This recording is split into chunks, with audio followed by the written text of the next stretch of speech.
yeah, baby. Oh, yeah, baby. Hey! Oh, shit!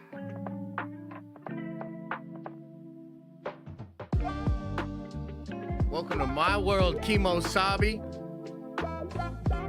It's time, motherfuckers! Oh, man. You guys you're getting a goddamn education today. Okay? You're getting a goddamn education. And it's on the house. This time. This time, it's free. I don't know if it'll stay that way, though. Anyway. How's everybody doing? And look, I'll rip the Band-Aid off right now. The hair is crazy bad today. The hair is crazy bad today. Just is what it is, man. You know, this curly hair. Sometimes we say, fuck it. Let it do its thing. I'll give an update about the doggo. I appreciate that. People asking about it. You guys were so kind, man. Everybody reaching out about that. So I do appreciate it. Thank you. So she had surgery late last night. She's stable, recovered, but some of her organs are still swollen and not working right.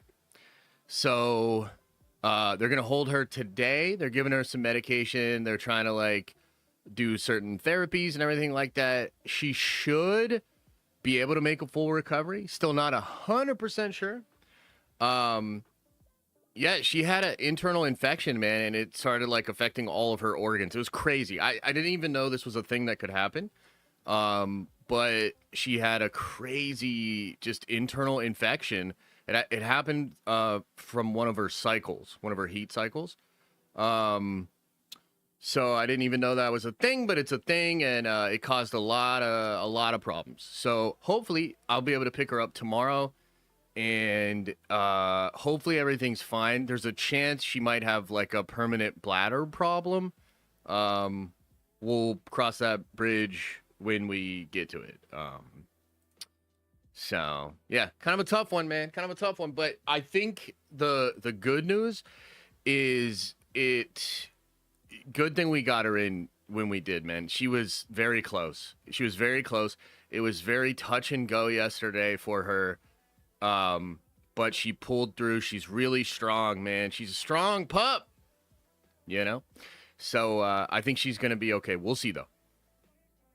Happened with your dog. One day she was fine. The next she wasn't. Yeah, it's wild. It's wild how that can happen. So, yeah, you just got to keep an eye on the pets, man. And when you see stuff that's, abnormal or whatever, you know?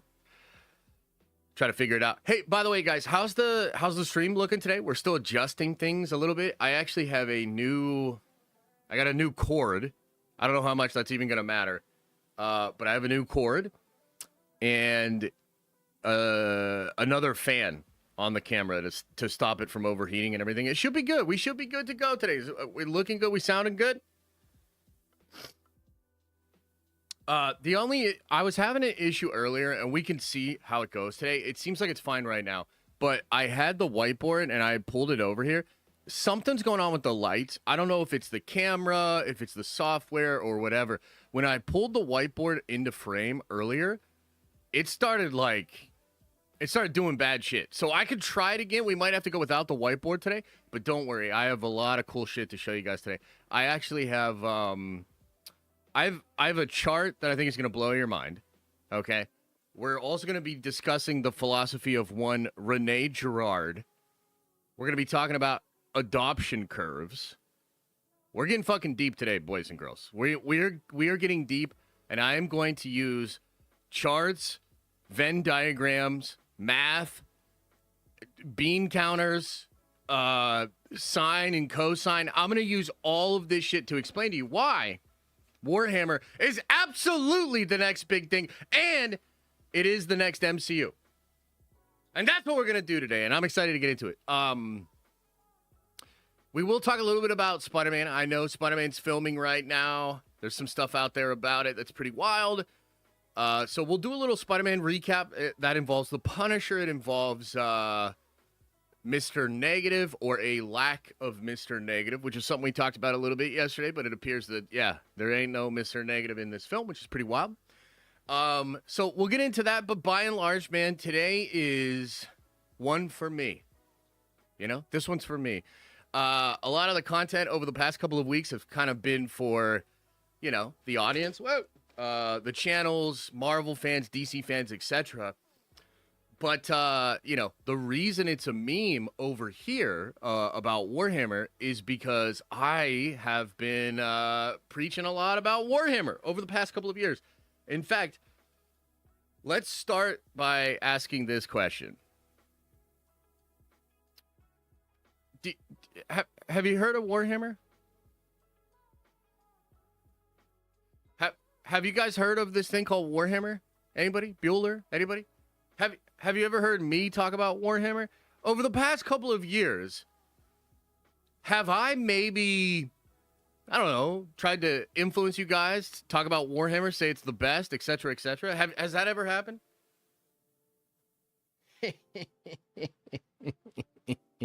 You're goddamn right it has.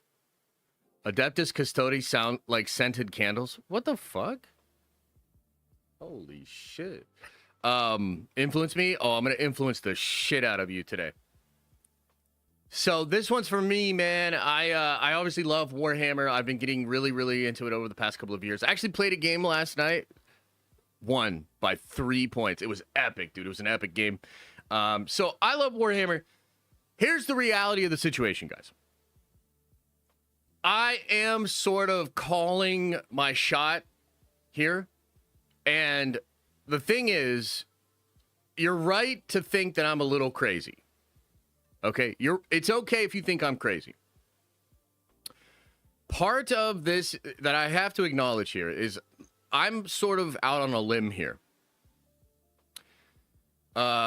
I don't even think many Warhammer fans that have been fans longer than me, I don't even think many Warhammer fans believe what I believe to be true. And that is that Warhammer can take over that space in the zeitgeist and become bigger than ever. So let me just be crystal clear about this. This is a little bit of fanboy dreaming.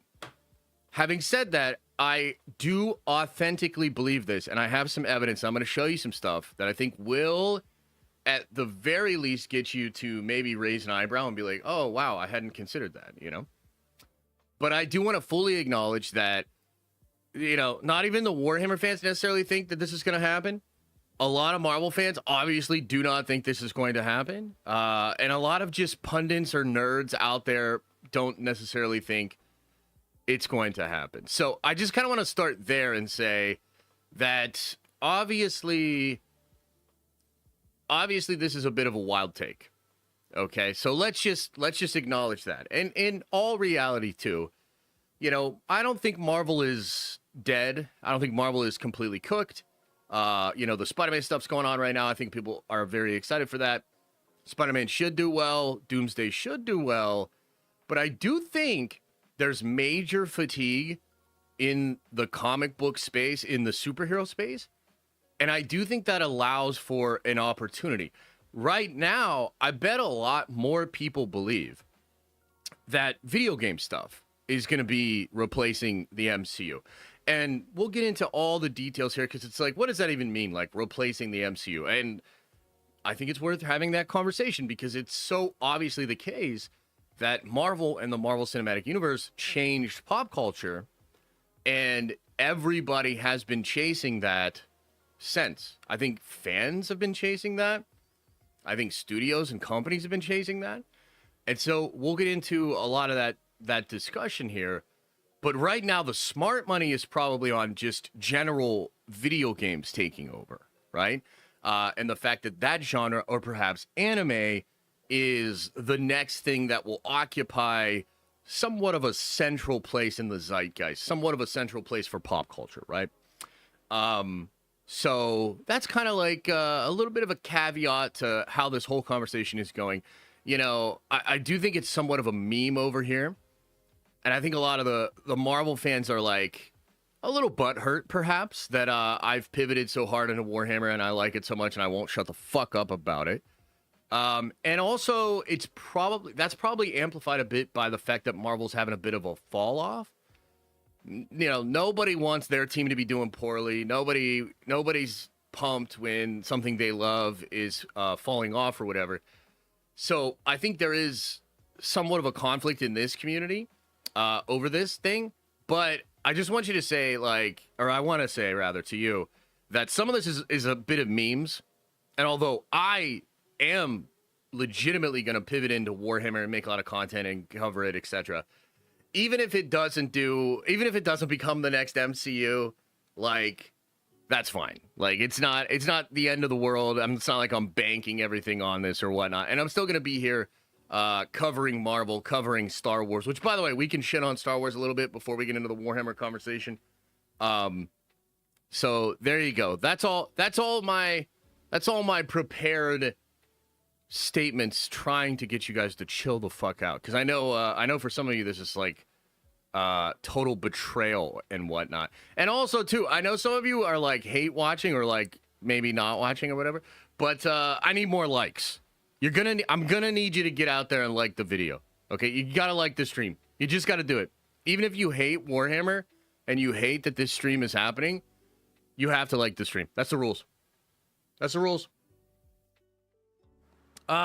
Let's see here. Mr. Rossi says, can't wait for this deep dive on the Hammer of Bavaria. I don't know what that is. Zach says, after a week away, I missed you guys. I'm hyped for seeing Josh. So excited. Much love, everybody. Prayers for Leia. Nerve Avengers for life. Thanks, man. Appreciate you. Yeah, I think she's going to be okay. She's not out of the woods yet. Nuck and Fut says, 49 motherfucking months. I've heard getting into Warhammer grants similar changes to becoming a Nerd Avenger. Results do not vary. The Emperor protects. Exactly. 100%. That's 100% correct. Appreciate you. Carolina Smash says, Warhammer is the new Rebel Moon. Let's go. What's Rebel Moon? I've never heard of it. Is it like Warhammer? Because that sounds really good. JJ Lamone says, K-pop Demon Hunters greater than Warhammer. LOL. Yo, K-pop Demon Hunters, huh? It's kind of blowing up. It's kind of a smash fucking hit, dude. I can't believe how popular this thing is. And apparently it was either a lady or a dude that wrote it. And the K-pop element was the last thing they added. She just had a Demon Hunter high fantasy thing. And then added K-pop. What a nice little addition. I think that did her some good. Yeah, I know.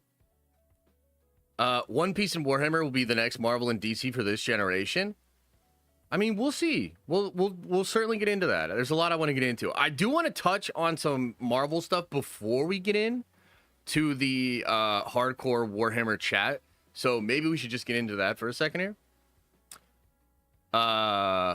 Archie O'Connell says, Josh, you've gotten me into Warhammer and undecided between White Scars and Raven Guard. Prefer the con to the Raven Guard Primarch, but love the stealth of the Raven Guard. Please help me. I would say, it kind of depends on how you enjoy the hobby, right? But I would say go Rule of Cool over everything. Because the meta is going to change. The lore might change a little bit here and there. But by and large, the thing you like about your chapter or the thing you like about your army will probably always be there. So you got to be able to ride the highs and the lows of what your army gets as far as rules, and go. That's why I say go Rule of Cool, man. Go Rule of Cool. You can't really meta chase with your army because it's too much of an investment to be able to very quickly change, and the meta does change pretty quickly. So that's my answer. Is there a Warhammer Utopia? I don't know what that means, but probably not. What do you mean by that? A Warhammer Utopia? Josh, I will unsubscribe if you go full Warhammer. Well, I just checked and it said you're not even subscribed. So what are you even talking about? Yes, always been fan base's stand. Play what you like. Yeah, I think that's the way to do it, man. Rule of Cool and find what you like and stick with that. Yep. Okay, should we touch on Spidey just a little bit? Pause. Should we touch on Spidey just a little bit? So there's a couple things I want to say about Spider-Man. Obviously, Spider-Man is out there right now filming over in Glasgow, filming this huge action set piece. And we've been following along with a lot of the rumors and a lot of things that were going on. Well, I wanted to bring something to your attention here, guys. So yesterday, when we were talking about the film, there's a lot of discussion of Mr. Negative, okay? And I think this had to do with, well, it had to do with a couple things. There were some rumors kind of making it seem like Mr. Negative would be involved, okay? But on top of that, it really started to look like Mr. Negative was the way to get Hulk to flip, okay? So a lot of you thought that was the way they were going to do it. I was like, I don't know. The video game element seemed kind of interesting because, of course, video games are huge these days. We saw on the tank that the Punisher has a symbol, an insignia, a little demon-looking thing, and it seemed to correspond to Mr. Negative, and it seemed to correspond to the demons, the inner demons, okay? Well, according to Alex Perez, and we sort of touched on this yesterday, because I said yesterday, guys, there was a lot of stuff making me think Mr. Negative is not in Spider-Man Brand New Day. Alex says here, Mr. Negative and the Inner Demons are not in Spider-Man Brand New Day. Now, this is pretty crazy for a couple of different reasons, but one thing I want to tell you right away is the James Mackwell guy said that Mr. Negative is the main villain of the film. So I know there's, like, we're in this weird time period where, like, is this James Mackwell guy, you know, legit or not? Apparently the other day, this guy was like, why did Josh from Den of Nerds block me? I blocked you because you're full of shit, brother. You're stealing people's leaks. You're making shit up. You're probably in a plant, a Marvel Studios plant. This guy does not know what he's talking about. So we have to disregard. We have to disregard James Mackwell, okay? Now, as somebody brings up in chat, Alex does not have a perfect track record, okay? And that's true. But one of the things that, like, and I understand that you guys are not, like, as in it as I am, but I will often see you guys either debating in chat or debating in Discord over, like, who's right about this, that, second, and the third.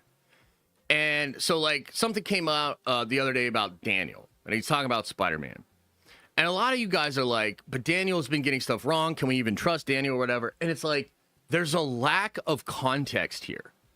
Like, there are clearly certain things that Daniel has scooped that are very accurate, okay? And you have to think about the timing. Is this movie, like, in pre-production or production right now? It's in production, obviously. Here's what I'm trying to say. More people than ever know shit about Spider-Man right now. Right now. Like, it's a small group when they're developing the idea, when Parliament has it, when the director has the pitch, et cetera, et cetera. Then as you get closer to production, more and more people get their hands on the information, concept art, early scripts, casting grids, all this data comes out. When you're actually filming the thing, more people than ever have access to that information. So if anybody has any bit of an accurate track record, you have to be able to recognize the timing and understand what are the chances that this is accurate information. It's not as simple as, oh, Daniel's been getting some stuff wrong over the past. Well, what's he been getting wrong? Scoops about the show, the fucking champion show shit that it's like 2 years, keeps going in and out. He keeps talking about Nova going in and out of production. Yeah, some of that might be bullshit. And there's nothing to suggest that there's any actual movement from Marvel, so he might just be regurgitating old scoops, right? But think about the timing. Spider-Man is literally filming right now. Do you really mean to tell me? And I'm not trying to be mad, but I just want you guys to, like, just think about this, right? Are you really trying to tell me that some of the people with the best track records ever, at a time when there's more information about the film than ever out there, you're trying to tell me you don't believe them? Like, that doesn't make any sense. These are the only people you should believe. Yeah, I know, Carl. I know, Carl. But so just wanted to put that out there because, again, it's a part of this game. You're trying to understand, I think you want to distill the best information. You want to try to figure out what's right, what's not right. Explain the F4 leaks. I mean, I could totally do this, Carl, but I think you're smart enough to realize what it is. dialogue, and when you go into film something in dialogue, right? Especially for a big old CGI character that's on a soundstage or whatever, you can alter the dialogue, you can change it. It is likely the case that there was a version of Fantastic Four that had Galactus more explicitly speaking about multiverses, more explicitly speaking about Franklin and his power or whatever. Who's to say whether Marvel changed that because they just thought it was whack or if it was misdirection? But the point is, the most accurate people out there are still the most accurate people out there. That's what I'm trying to say. Okay? Anyway, getting into this stuff here. What does this mean with no Mr. Negative? I mean, first off, I think it basically leans towards the Venom thing that we talked about yesterday, which is really fucking cool, by the way, right? I don't know exactly what it means. I got another theory for you, too. Speaking of timing, you know, hey, how many of you guys are really sharp? I just gave you this whole diatribe about timing. Consider the timing of some other scoops, and I wonder if any of you in chat can figure out who I think the actual villain of Spider-Man Brand New Day might be, just based off the timing of some other scoops. I'm just going to throw that out there. One of you will get this, I think. I hope. Anyway. So, no Mr. Negative. Wow, pretty interesting. Now, just the other day, we had a little tease from Charles Murphy that suggested that Venom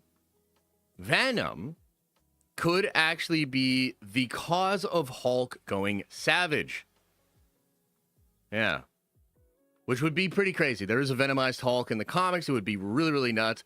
We know that there was the Venom symbiote piece that was left over in 616 after the Venom film.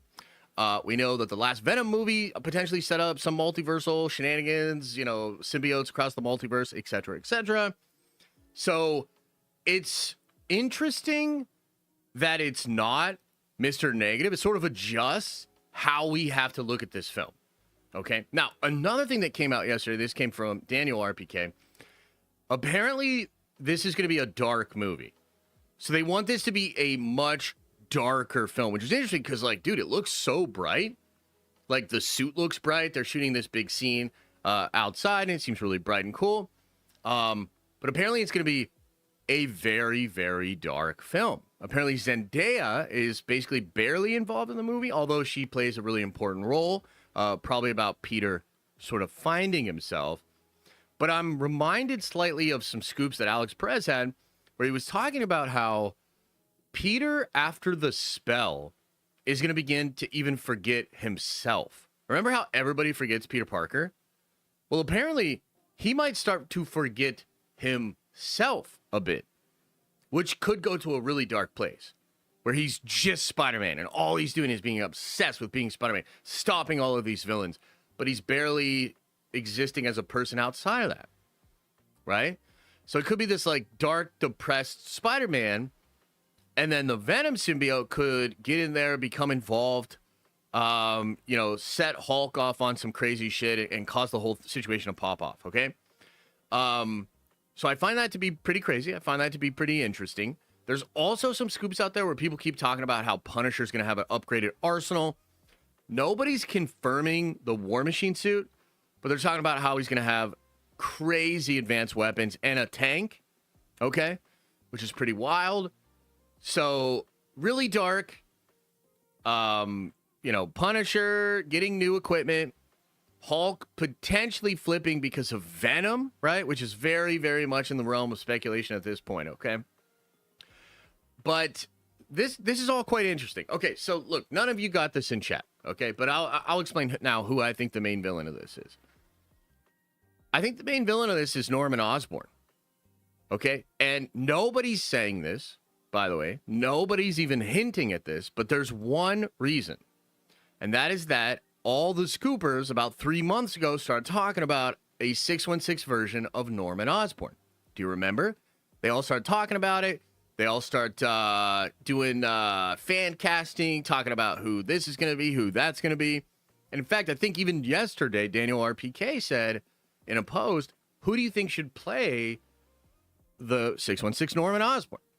Okay, well, pretty interesting. So if they have a Norman Osborn character, then what he's potentially doing is taking control of damage control. He could potentially be lining up a siege-like takeover of even the Avengers. Highly doubt they'll get this ready for Doomsday and Secret Wars. But depending on how Doomsday goes, depending on what happens in Spider-Man, you could see Norman getting even more power and potentially having his own group of like the Sinister Six or the Dark Avengers or whatever they want to call them. So I think that's what it is. And it's possible that Norman knows what the symbiote is and he's like trying to use it to like activate Hulk to get Spider-Man to do some shit. Like, we don't really know the full extent of what his motivations would be, right? But there's a lot of multiverse crazy bullshit going on, you never really know. Like, the leader was apparently supposed to have a lot more shenanigans connected to like the multiverse and a coming threat. They rip all that out and give it like bare bones. Like, this dude was literally supposed to give Hulk serum to like Amadeus Cho and some other stuff like that, and potentially even really try to push Bruce Banner into being Savage again. So I don't know. This is pretty interesting. I'm definitely curious what you guys think. What do you think about No Mr. Negative? What do you think about it being so dark? What do you think about the possibility of Venom Hulk? And what do you think about the possibility of Norman frickin' Osborn being the real villain of this shit? What do you think?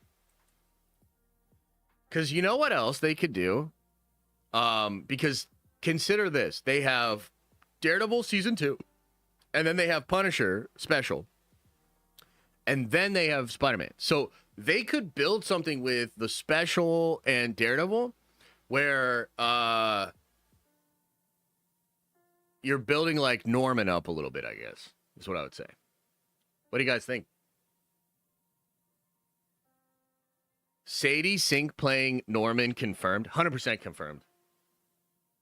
I think that's 100%. That's, I was hoping that you guys would be able to get there on your own, and I'm so proud that you did. And I'm so proud of you for getting there. Look at this curl. I gotta get this curl out of here. I gotta get a haircut, like, for real. Holy shit, man. This mop. Norma. I don't know what that means. Love this idea. Yeah, it'd be fun. Norma Osborn. Totally. Nah, she's the female version of Harry. So, clean shaved or soft? What's the opposite of hairy? Hairless? You see what I did there?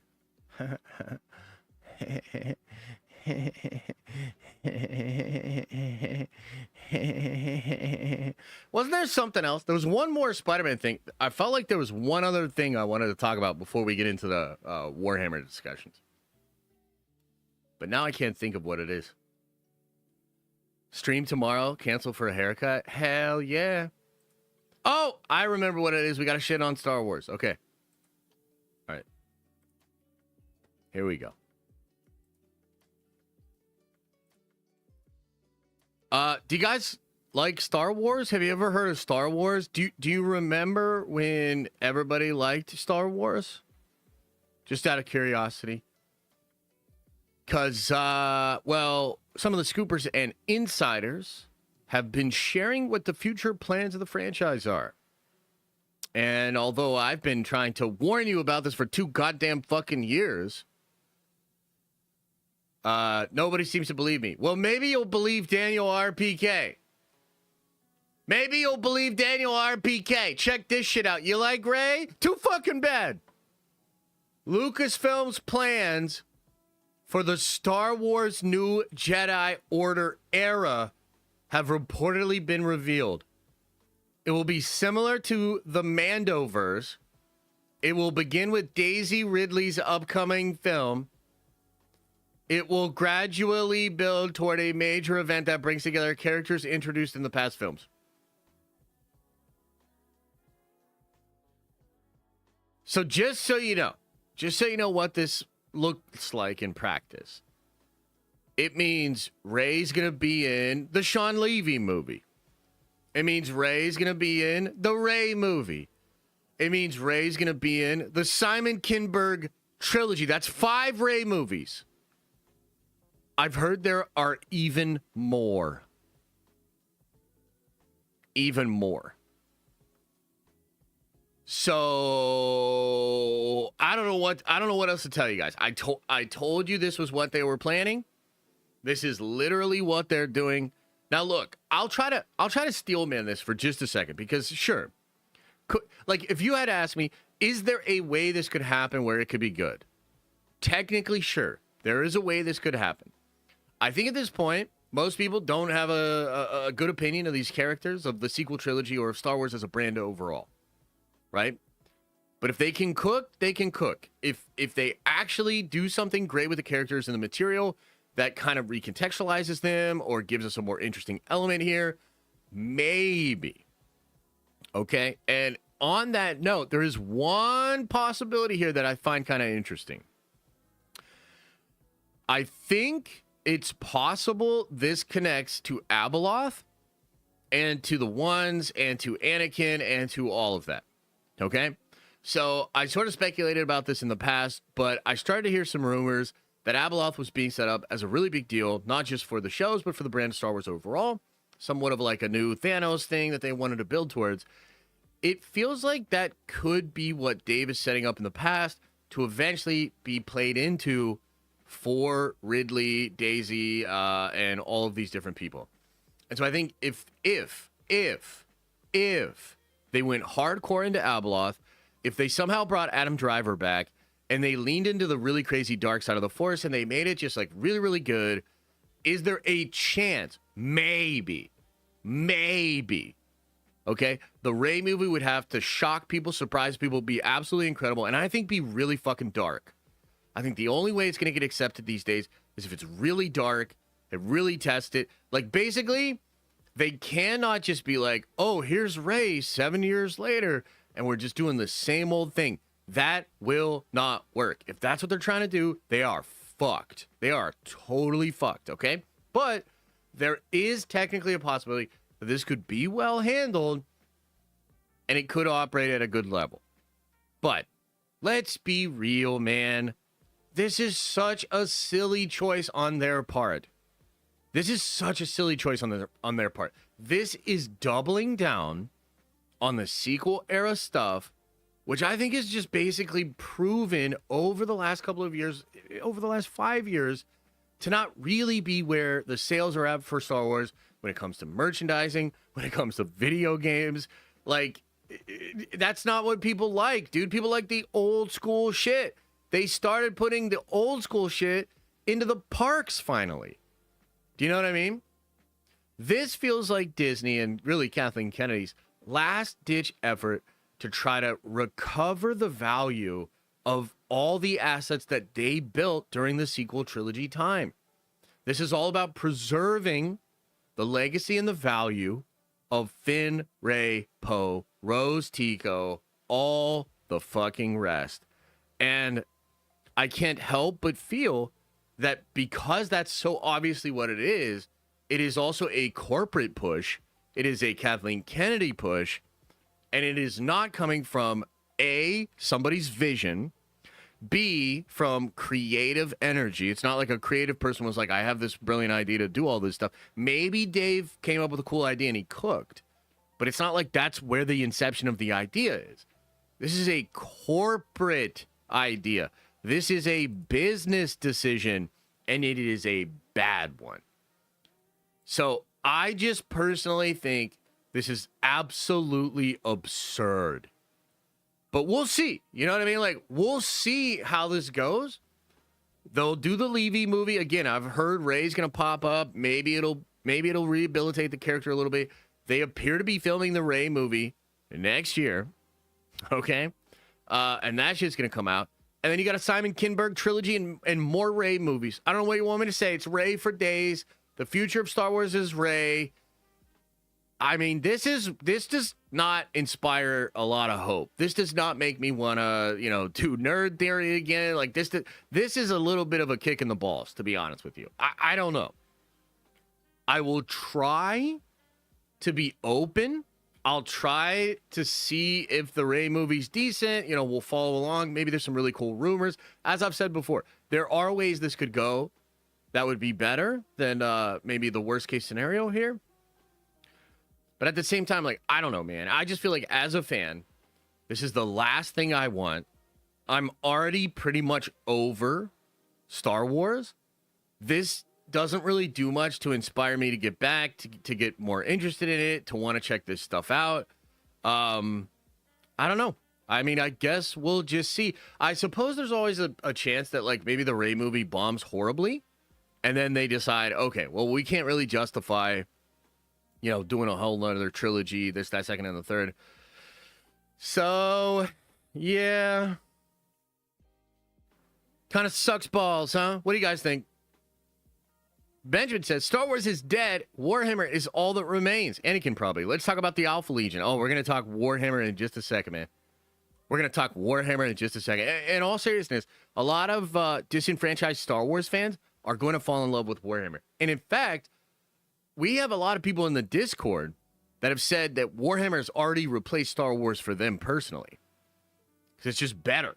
Better science fiction. You know, better fandom. Better pretty much everything. You know? So, major event, bringing back Palpatine. I mean, how uninspired and lame would that shit be? Yeah, no? My God. I don't think Dave trusts Lucasfilm to do KOTOR. Yeah, probably not. I think this just gives these Chud channels more content to farm, which is worst idea possible. They just need more characters. Yeah, I totally agree. It's like you can't accept that this was an L. Like, stop trying to make fetch happen. It's actually just making you look desperate, out of touch, lame. You know? I just think it's a terrible look, man. I think it's a terrible look. Turn my evil and make her actually a Palpatine. Rey evil? Yeah, that would be interesting. They will never do that. You know? But that would be interesting for sure. That would be interesting. I mean, any other thoughts here, guys? Or should we just let Star Wars kind of slowly die? Let it fade into dust? I mean, what do you think? Like, is there anything we can even do? You know? Like, I don't even know what we're supposed to do, man. Like, I've been talking about this shit for years. I've been trying to warn people. I don't know what else to do. Legitimately. You know, the greatest virtue over the last couple of years for Kathleen Kennedy has actually been her inability to get other projects off the ground. Because the only thing that's keeping Star Wars from being, like, worse is that there's been not as much as Marvel. Like, they might actually get that Mando movie to do decently because Star Wars hasn't had a movie in, like, 7 years. Do you know what I'm saying?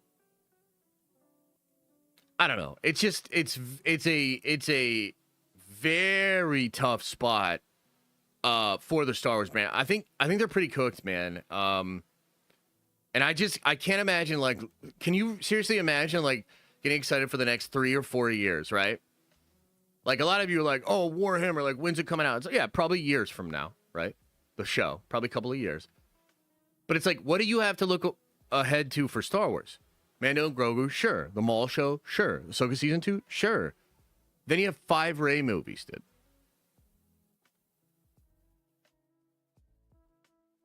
Like, are we really going to sit here and be like, like, do you know what I mean? Like, that's 5 Rey movies, bro. Look at this curl, man. No, I can't take it. I can't just let them chill. Fuck it. Rebel Moon was my replacement for Star Wars. Oh, yeah? That's good. Good for you. Okay, any other comments on the Star Wars thing? Or is it Warhammer time? Is it Warhammer time, ladies and gentlemen? Any other question? Any other comments?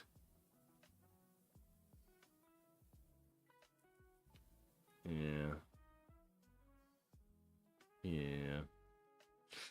Okay, I don't think there's too much more to say about Star Wars. So, yeah, there you have it. There you have it. Oh, okay. Let's get into it. This stream will not end until I have converted you all into Warhammer fans. So let's start with a poll. Mr. Super Chat?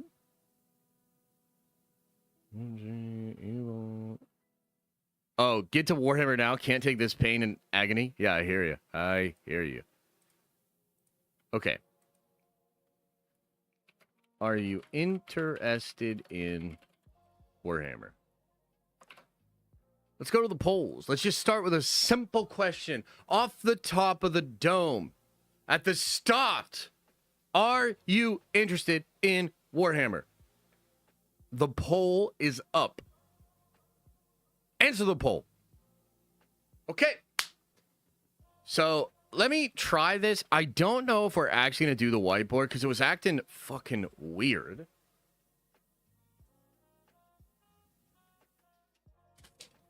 Is it doing that thing? Yeah, you see how the light on it? I have to figure this out. The light is like flickering on it a little bit. Do you see that? I don't know if you guys can see that.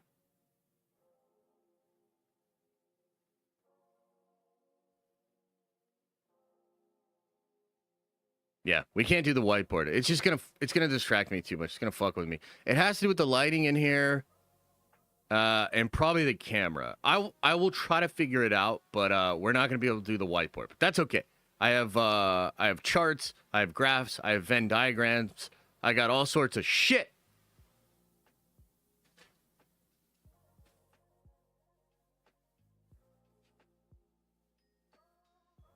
Okay. So for now, we'll just do it like this. Apologies. Okay. So, oh, this is great. So far in the poll, and we're going to keep track of this. We're going to keep track of this for science. At the start of the stream, we currently have 55% of people saying yes. By the end of the stream, I'm going to ask this same poll, and I think that number is going to go up to 80%. That's my goal. That's my goal today. When I do this poll at the end of the stream, it's going to be 80+% of you that are interested in Warhammer. Okay, so couple of interesting things that I want to start with here. I want to introduce two concepts to you, and then I want to ask you a couple of questions. So we'll be interactive, we'll be educational. It's going to be cool. So, first question, and it's going to seem absolutely absurd, and I would be very impressed if any of you knew the answer to this. How many of you are familiar with what the philosopher Rene Girard has said about desire? Rene Girard's philosophy around human desire. Does anybody know what this is? Anybody familiar with Rene Girard? Rene Girard, by the way, very interesting philosophies around kings and leaders, shame, guilt, a lot of interesting philosophy from Rene Girard. Okay, so Rene Girard has a philosophy known as mimetic desire. Mimetic desire. It is basically the idea that all desire is mirroring other human behavior. Okay, so I'll pull up a couple of definitions for you. Essentially, he would argue that our desires are mimetic or imitative. Instead of wanting something on its own merits, we subconsciously copy the desires of others. For example, you want the new iPhone not because you have objectively evaluated all the phones and decided that the iPhone is best. So meaning you didn't go look at all the phones and say, this is the best one, therefore I want it. That's not how human behavior works.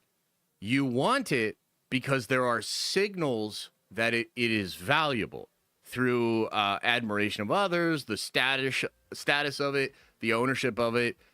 This applies to basically all areas of human life. It's not something that everybody necessarily agrees that this is the complete and total way that human desire works.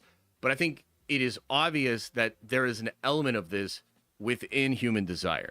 Okay? So within fashion, status, romantic partners, career goals, all of these sort of things, mimetic desire is essentially the idea that we use social signals from other people to influence the way we think about products, services, ideas, brands, etc.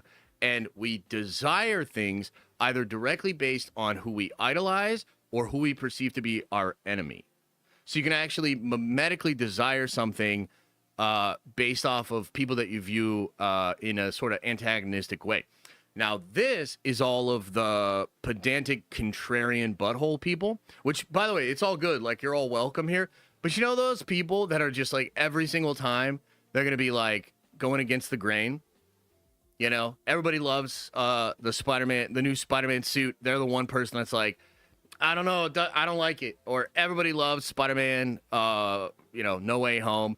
And then there's some people that are like, I think it's actually not good, you know? So basically, this is the concept that human desire and therefore human behavior is influenced by other folks. Now, one of the reasons that I wanted to talk about this is this idea of social proof. Okay, social proof. We've talked about this a lot. You know, social proof is so important. And, we talk about the numbers with Marvel. It is probably the case that Marvel's Fantastic Four doing poorly in its second weekend box office will actually translate to it doing even worse in week 3. We don't know for sure, but that would make sense because the narrative that this thing is not this big smash hit, you need to see it type of a situation will affect the legs. It's going to affect the consumer behavior of people weeks down the line. An example of the opposite of this is Top Gun Maverick.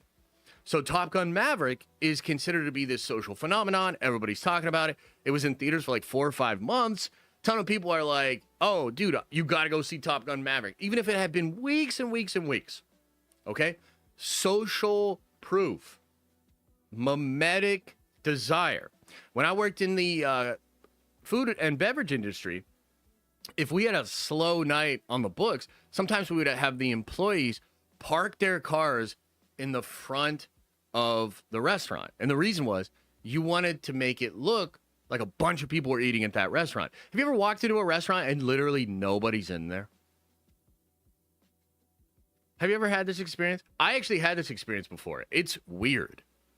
You walk into a restaurant, you're the only person in there, you're going to immediately start asking some questions. Okay? That's just human behavior. We evolved socially. Social proof is a part of our collective conscience.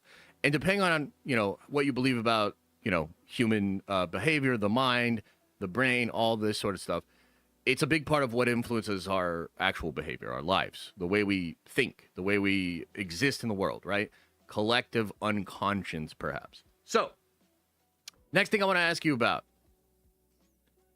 You guys, a lot of you had not heard of Rene Girard. That's okay. Let me ask you this. Have you heard of an adoption curve? Anybody? Bueller, an adoption curve? Who knows what an adoption curve is? Anybody? Anybody? Anybody? Anybody? Anybody? Anybody? Anybody? Anybody? Anybody? Oh, man. 0 for 2, you're losing the crowd. No. This is important. This is important. An adoption curve, which, by the way, I'm going to show you something that will blow your mind. I have a chart that I'm going to show you in a second that's going to blow your mind. What an adoption curve is any new coming thing, whether it's a concept, a technology. Usually it's in the case of like technology or media. Like, so, like even the usage of computers, right? Computers used to be a thing that were only in schools and certain businesses. And eventually computers got to the point where we have them in our phones. Like we all have little phones, right? So you have what are known as early adopters. These are the people that are like curious. They get in there, they tinker. They basically have personality traits that make them less occupied with social proof. So they're actually usually more obsessed with like finding the next new thing or experimenting newness. You know, there's a lot of personality traits that correspond to these type of people. But essentially, you have early adoption, then you have like a lot of mass adoption, getting to the point where it sort of escalates into a really, really big ballooning. Okay. Here's where I'm going with this. Let me ask you the question. Why do you think the MCU became as popular as it did? Why? What were the factors? What do you think actually happened? Why did the MCU become as popular as it did? COVID. No, that's wrong. Its height of popularity was before COVID, actually. Connection. Can you explain what that means? Because I told people to watch Iron Man 1. There might be some truth to that. Due to an adoption curve, yes, but what does that mean? Multiple movies. I don't know. Warhammer. Okay, yes. Josh promoted it. Yes, this is true. Social media. Yes. Everyone grew up with Marvel. Okay. Connection via the media. Nerds became cool. Yeah. Look. Let me just show you this. This is crazy. This will actually, I think this will show this, and this is a scary chart. If you're a Marvel fan, like don't be too afraid of this, but at the same time, we got to show you. I got to show you this.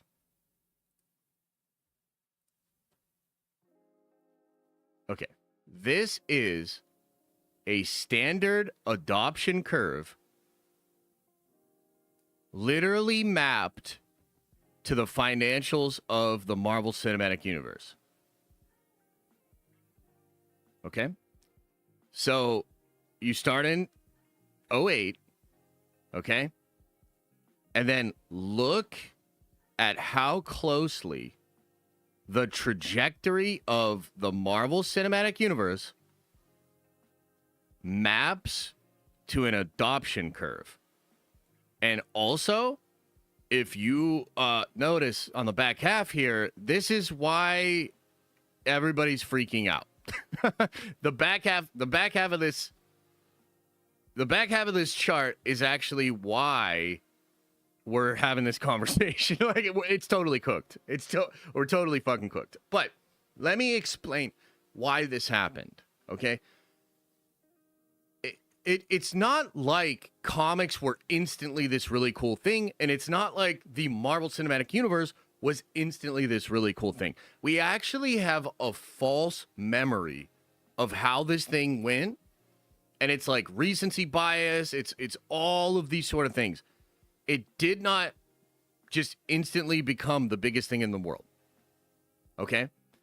It just built and built and built and built, and it basically followed almost exactly an adoption curve. And in the last couple of years, leading into Infinity War and Endgame, that's when it all consolidated. That's when you had people that were like never a part of it, binge watching all the movies to catch up to see Endgame, right? That's when you had the grandmas, the aunts, and the uncles, everybody going to see Infinity War and then being excited for Endgame. You built this thing, and how you built it was with mimetic desire and an adoption curve. And essentially what Marvel did was it adapted aspects of the comic book industry, of how those books worked, to the movies, and it was actually a really nice adaptation. That system, that value proposition worked. And there were early adapters, which, by the way, how many of you went and saw Iron Man 1 in theaters? Throw a 1 into the chat. Throw a 1 into the chat. I saw it in theaters. You know, I would imagine many of us were like, you know, this was around the time of Nolan shit and everything like that. Guys, you were early adopters. You were early adopters. Now, did Iron Man kind of pop the fuck off more than people expected? Yeah, for sure. It did really well. But look at the total box office. It is so obviously the case that it was still just the beginning. It was the start of the adaptation.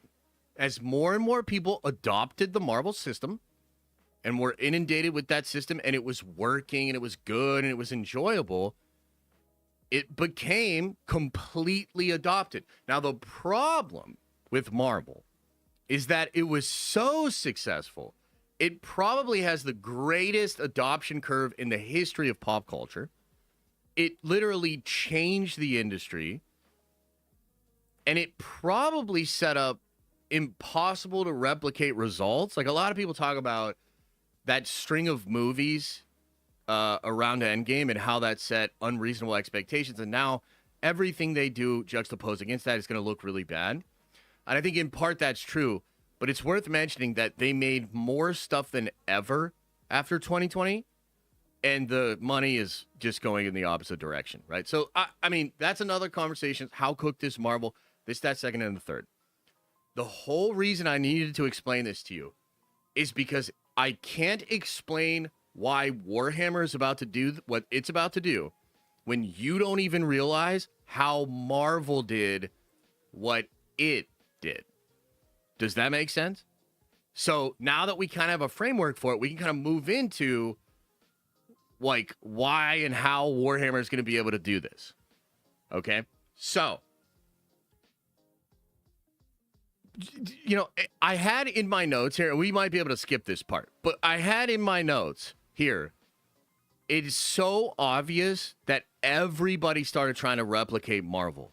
But you already know that, don't you? I mean, nobody doubts that, right? I mean, that's why James Gunn has the job. That's why Zaslav hired him. He wants an MCU. Let me list off a couple of things that have happened here. The Monsterverse with Godzilla Skull Island, Godzilla vs. Kong, Godzilla X Kong, the Kingsman universe, the Transformers universe, the Fast and the Furious, the Amazon Lord of the Rings universe, the Unbreakable universe for M. Night Shyamalan Ding Dong, the Fox X-Men universe, the Sony universe of Marvel characters, the Dark universe with the Mummy and Tom Cruise and all that shit, Game of fucking Thrones, The Boys, Invincible, all of them are trying to do a cinematic universe. And the reason they want to do a cinematic universe is because they want that value proposition. They would love that adoption curve. They want to be the biggest game in town. So obviously the case that that's what's going on. Okay? Now, let's talk about Warhammer. Why is Warhammer positioned to have its own crazy adoption curve? Why is Warhammer positioned to take over Marvel's spot? Well, here's a little statistic that a lot of you don't know. Again, we're educating motherfuckers today. Don't worry, we're going to get into the lore. We're going to talk about Henry Cavill. We're going to talk about all this other shit. But I promised you science. I promised you charts and Venn diagrams and chemistry and cosine and tangent. So just listen to me, Linda. Listen to me.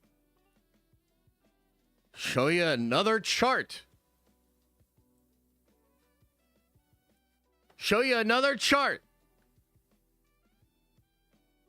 This is the 5-year stock price for Games Workshop.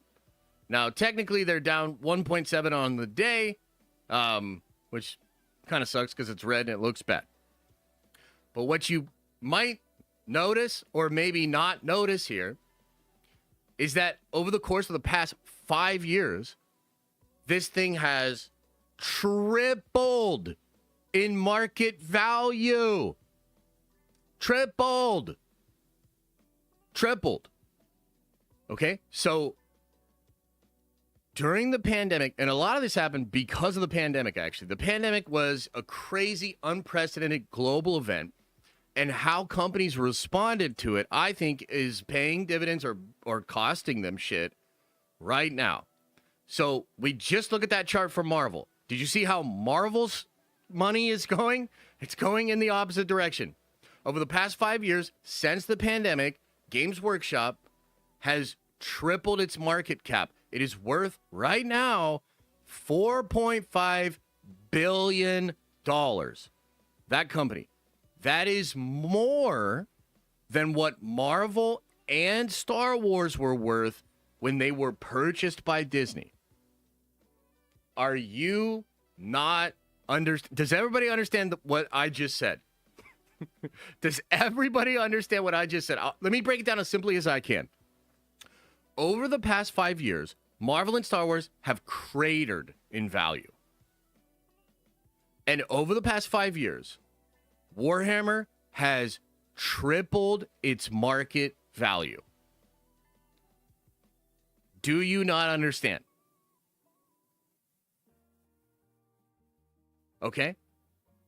So this had to do with their response to COVID. It's a multifaceted thing. You know, you might be like, well, how is this happening? I mean, look, it's explainable in a couple of different ways. Number one, this is a tabletop war game. Number one, they mostly sell little plastic miniatures. Okay? They have a pretty good business model. Everything goes out of England. No outsourcing to China to save cost or anything like that. That's why Games Workshop products cost so much money, because it's all just internal to England, and they're not going to, export jobs, right? And because they do their own producing, manufacturing, and distribution, they have an actual sustainable business model that sells product, not licenses, but product to the tune of major cash flows and good margin every single month. So Disney, they sell licenses for the Spider-Man stuff. You know, they do all this other stuff, video games, this, that, second, and third. And I'm not saying that they're not making money. They're making money, and probably making more money than Warhammer.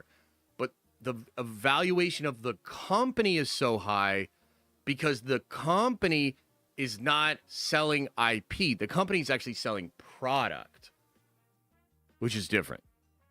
Okay? On top of that, there's a lot of other things. Obviously, the games have been doing really well, the licenses, and the popularity of the thing is on the rise. During the pandemic, the Warhammer, social media, like the content, the videos, the memes, all that sort of stuff, kind of started to take over. It's a major part of how the brand has grown. And I think they were really smart, really intelligent with how they sort of marketed and created stuff over the past couple of years, how they capitalized on the interest. They're absolutely crushing it. Okay? Now, that is why Amazon wants to make this thing with Cavill. Okay? That should be obvious, but Amazon is in the business of, making money and success and, growth of their platform, right? They have identified Warhammer as a brand that has tripled its market value over the past 5 years, that is more popular than it has ever been. And here's the catch. Here's the thing that's really crazy. The thing that a lot of you guys ding Warhammer for is actually a benefit to the brand. So I will see a lot of you guys say, oh, well, you can't really find Warhammer at Walmart, or, which, by the way, you can now. But if you go into an exchange, or you go into a Hot Topic, or you go into a Spencer's, you go into the places where pop culture has permeated in the North American, market or whatever, and there's not a lot of Warhammer. And that's fair. That is true. But that's not an indication that it's not valuable. It is an indication that its full value has not even been close to fully realized. It's not hanging out with the big dogs. It's not. It's just not. It's not in the Star Wars conversation. It's not in the Marvel conversation. It's not in the Dune conversation. I would say Dune is even more popular right now, right? Because you can find Dune merch, this, that, second, and the third. Those brands and IP, especially in the West, have completely taken over. They're all over the place. Even anime has taken over, permeated, is all over. Hot Topic, Spencer's, a lot of these other stores. Anime's all over the place. Warhammer has actually not even cracked into that space yet. And it's still worth $4.5 billion. It's on the rise. I think there's just like opportunity. There's like gold in them hills, man. There's gold in them hills. So that's what it is. Okay, but now let's get into to talk about the actual shit here. What is the deal with Warhammer? Why is it so attractive? Why has it had the growth that it has? Why will it have more growth, in my opinion? Well, a lot of this has to do with brand. You've heard me talk about brand. Okay? I would like to ask you a couple of questions here, okay? Let's get interactive again. What pops into your mind, or what feelings do you have when I say Marvel? When I just tell you, what do you think of a Marvel? What are some of the feelings, the thoughts, the ideas, the words that come to mind with Marvel?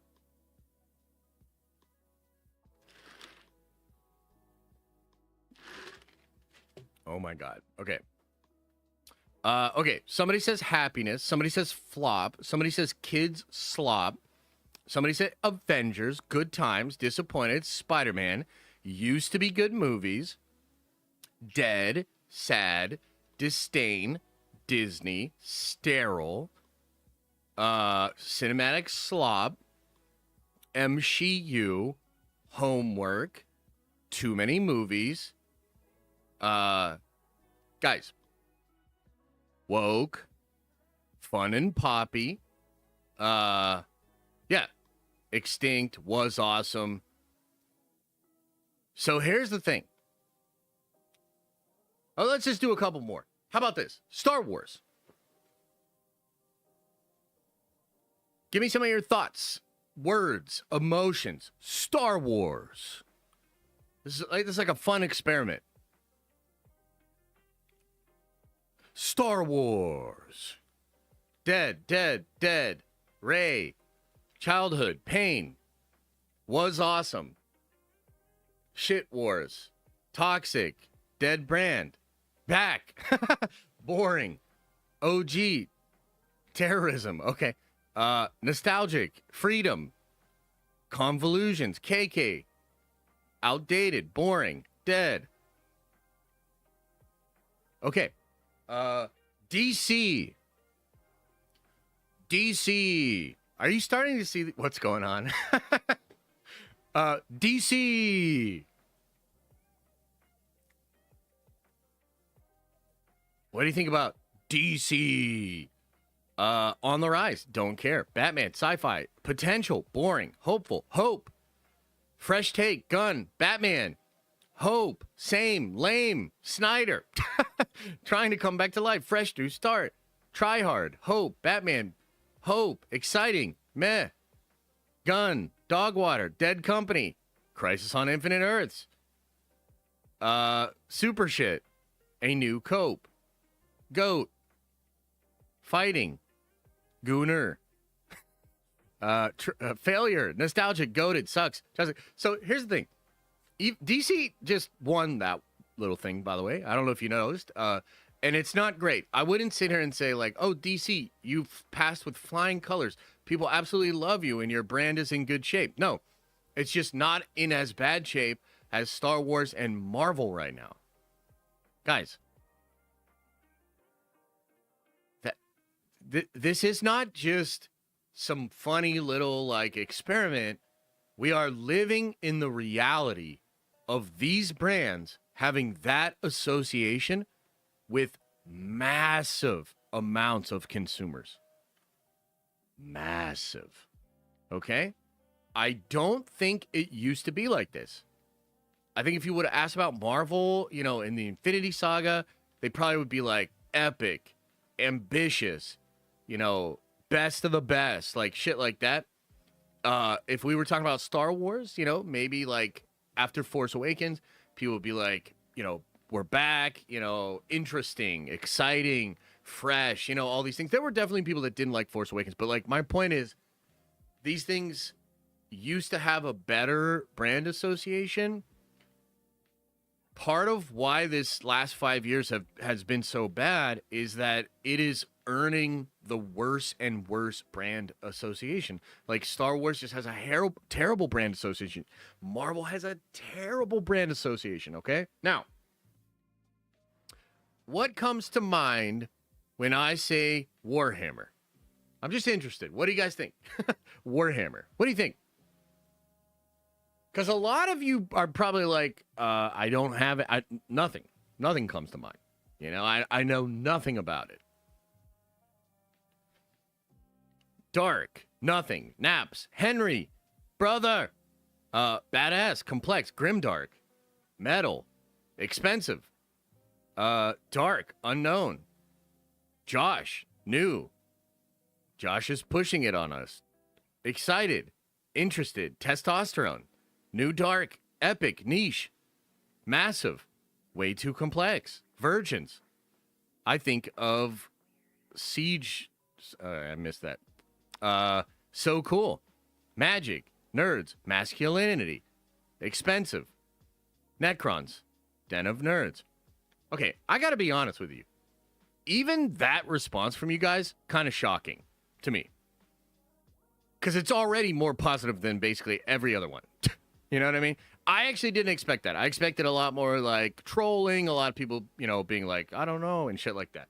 But it's crazy. Like, there's already a better brand association with it, okay? Now, here's where I think Warhammer is going to really, really succeed.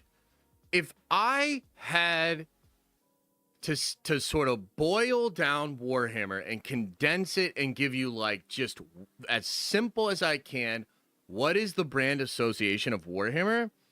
I would say it's insane, over-the-top, fun, and violence. That's how I would describe it.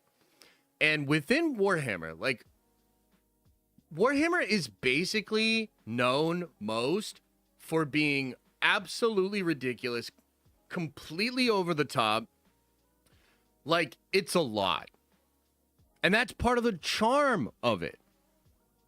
Part of the charm of Warhammer is knowing that it's that fucking ridiculous, that it's that crazy, that it's that detailed, that it's that violent, that it's that over the top. And you can enjoy Warhammer in a lot of different ways, but one of the reasons that I think it's winning so much right now is because it puts fun over everything else. Fun and wild, crazy Warhammer shit above everything else. That is the brand of Warhammer. It's just fucking ridiculous. Like, it's just so over the top. Like, dude, I don't even know how to like explain how crazy it is, but once you get into it, you're gonna understand. You know, like, the whole setting is set in an Imperium that has millions of worlds. It is ruled by a half-dead, half-alive corpse of a god that is just keeping us from going into pure hell. And it is a completely authoritarian, fascistic, warmongering, devolved, over-militarized, just crazy fucking Imperium where, like, you know, entire worlds get obliterated because somebody is a heretic. It is just such a distinct and absolutely insane setting. That is its brand. Like, that is the brand of Warhammer. That's what it represents. And I think that fun over everything is like a really key, important part to why it's blowing up. Because one of the things that's kind of interesting that I've noticed, right, is even though, like, here's what's funny about Warhammer. Like, the Imperium is completely fascist, super hardcore, very xenophobic in a lot of ways. And yet, there's not this, like, big pushback against the Imperium because most people just accept it as, like, satire. Where, like, they're not, like, we're going to shout, like, for the Emperor. We're going to shout like "Suffer not the Xenos" or the Heretic or whatever, right? This stuff gets thrown around, but it's like we all know it's not that serious. It's not like we're actually saying that. You know what I mean? Some people are. There's a few rotten eggs. You know, there's a few people that like the Imperium a bit too much. You know, but for the most part, you just accept it as the fun of the setting, and it's not really something that people get butthurt. So it's interesting. Like Warhammer actually has a lot of female fans. It's got a lot of liberal fans. It's got a lot of fans like across political spectrums. And I think it's just so interesting, right? Because you could clearly point at Warhammer and be like, oh, that's probably icky. There's a lot of stuff that like people wouldn't like. But the fact that it was intended mostly as satire, and I would argue it's actually evolved past satire with the creation of Black Library and the lore and some of stuff like that. But at the end of the day, like, everybody will say stuff like, when you pick your favorite character in Warhammer, you're really just picking your favorite war criminal. And like, that's something like, if I said that for Star Wars, right? Just hear me out on this. Hear me out on this. If I were to say, like, legitimately, and we actually know this happens because of our good friend Star Wars Theory, okay? Who's Star Wars Theory's favorite Star Wars character? Anybody know? Anybody know?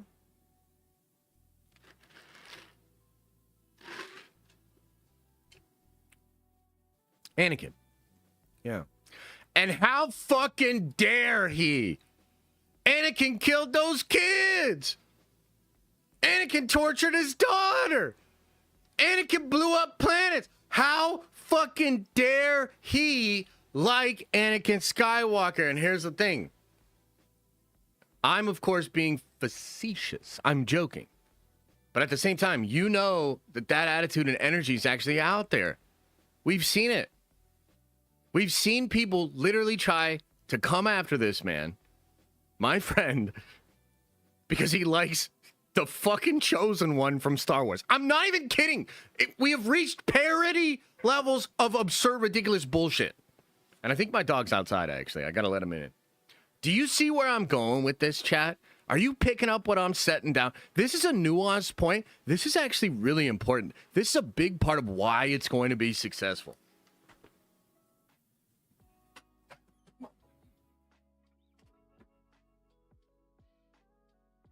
You understand?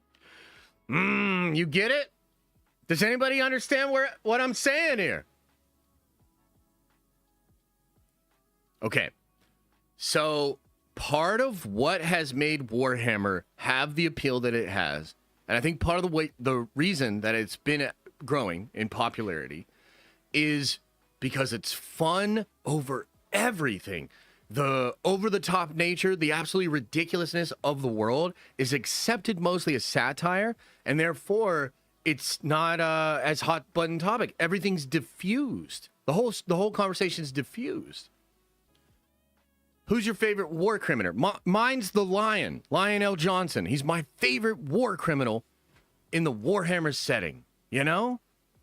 And I feel zero guilt. I would be accepted in that community for talking like that. Because it's just fun. It's not supposed to be that serious. At the end of the day, we're building plastic army dudes. And we're pushing them against each other and rolling dice. Okay, so that's a big part of, like, why I think Warhammer is positioned to do this is the brand. We got it, right? You got it? Brand.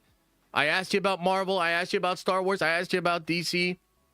You saw the response. I asked you about Warhammer, and you saw the response, right?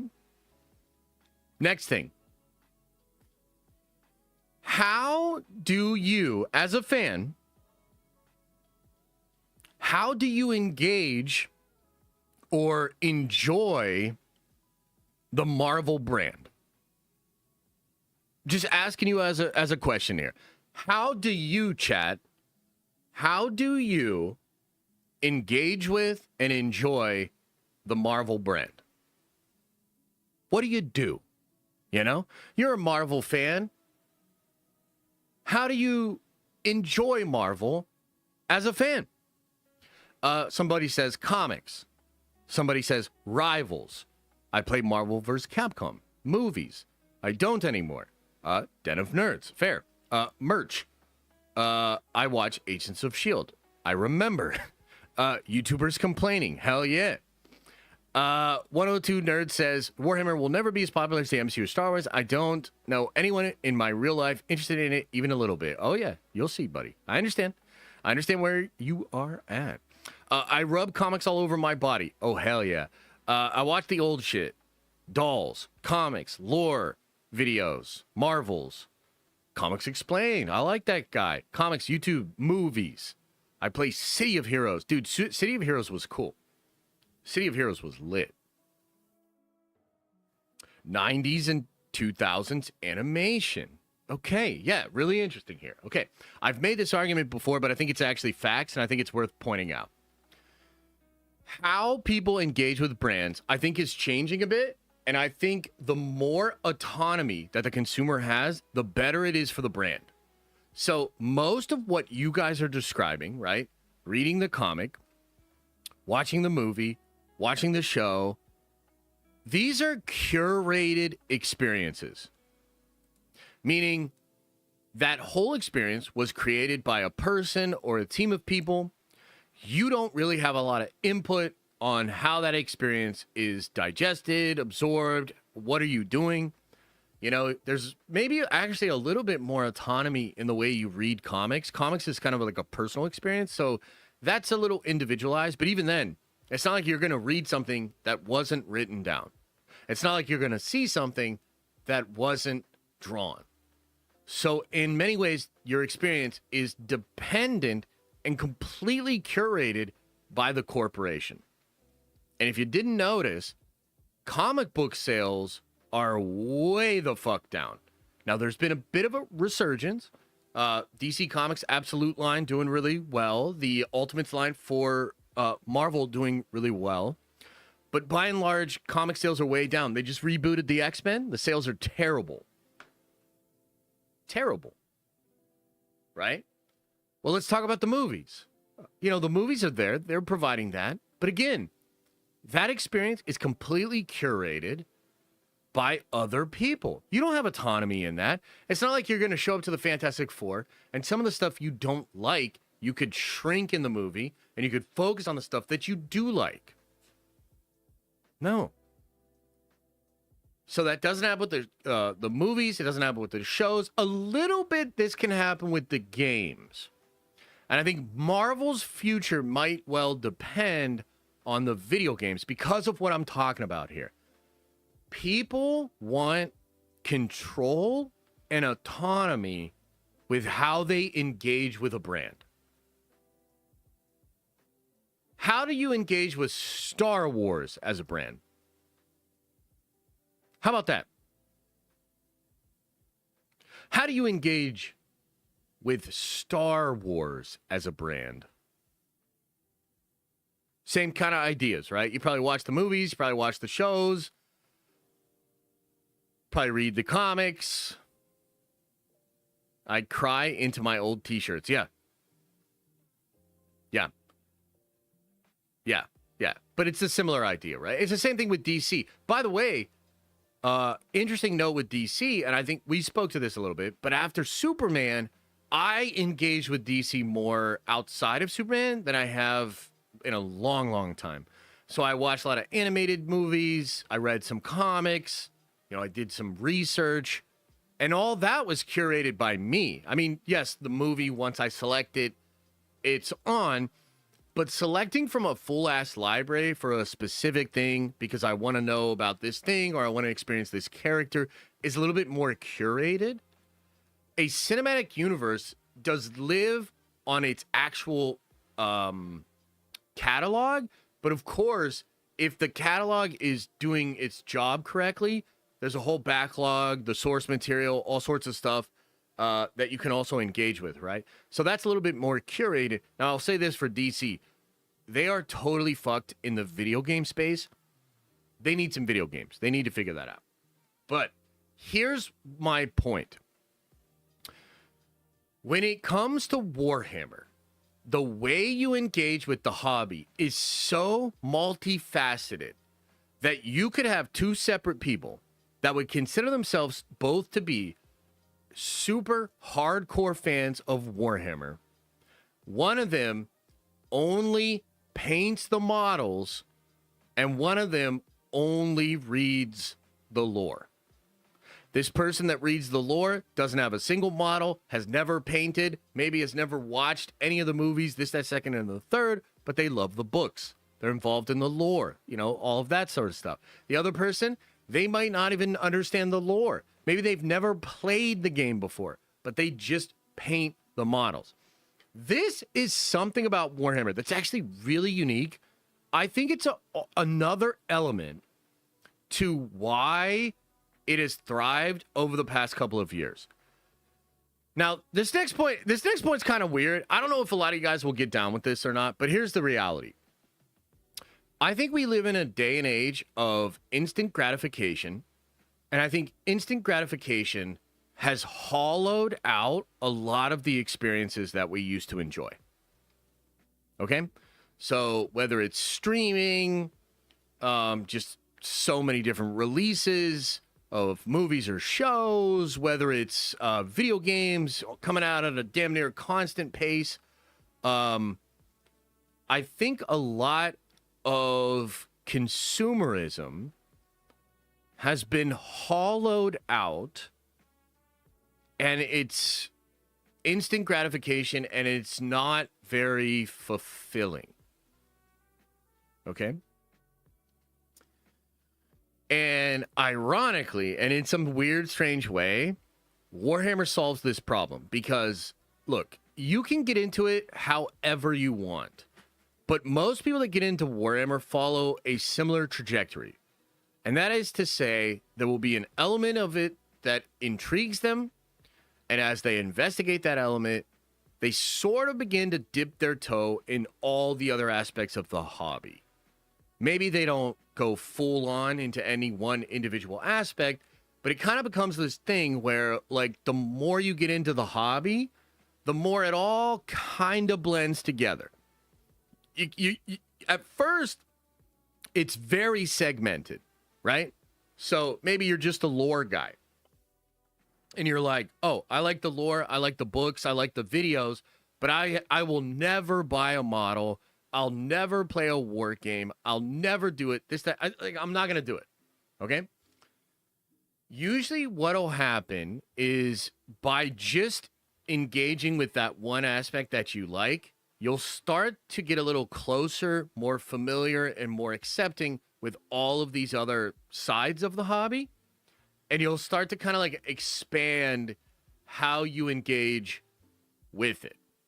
And dude, I'm telling you right now, it seems so crazy that, like, getting these sprues, right? Like getting these little gray things and clipping out the pieces and gluing them together and then painting them, right? It seems so ridiculous that that would be something that actually, like, brings you more connection to the hobby or brings you in closer or makes you more passionate or whatever. But, dude, I'm telling you, it does. It does. Because essentially, like, it'll just get to a point where you're like, okay, who's going to be my army? And even if you're not building it, painting it, or buying it, even if you're just reading the lore, you're probably thinking like, okay, what kind of lore do I want to fuck with? Is there a faction that I gravitate more towards? And therefore, I will read those books, those characters, that lore. And so kind of like just out of the very nature of how it's all built, you'll end up identifying with and gravitating towards a certain faction or an aspect of the lore. And then you'll probably like, you know, see some cool models that you like, and you just kind of like get into it like that. So I actually think that Warhammer, as opposed to a lot of the other experiences going on in the West, we talked about like the rituals for Marvel and DC, comic book movies in general. Why a lot of these things are tired now why people are not as into them and not really engaging with them as much anymore. And I'm just telling you right now, there is a reason this hobby has grown and tripled its market cap in the last 5 years. More people than ever are buying these little plastic models or buying these books, painting them, identifying with it, and being passionate about it, right? I think that's going to be a big benefit. The last thing that I'll talk about here, and this one's a little bit of a kicker because, I mean, I just think some of you are going to get a little butthurt about this. But the reality is this, too.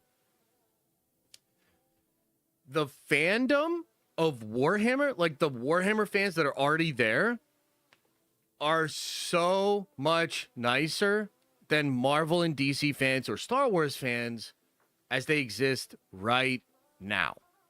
Okay? Now, hear me out on this, okay? Hear me out. I want to try to explain this.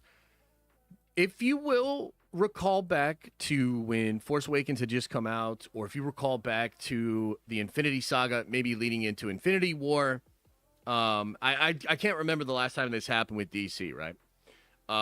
But if you can think back to that time period, things were just different.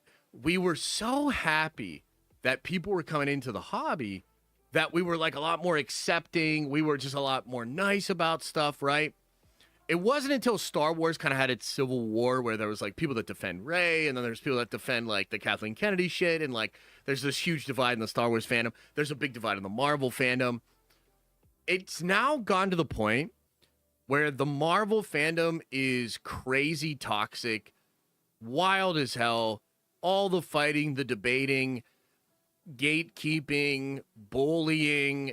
It's abrasive, it's weird. Same thing with Star Wars, bro. Star Wars is in the same spot. They totally cooked the fandom.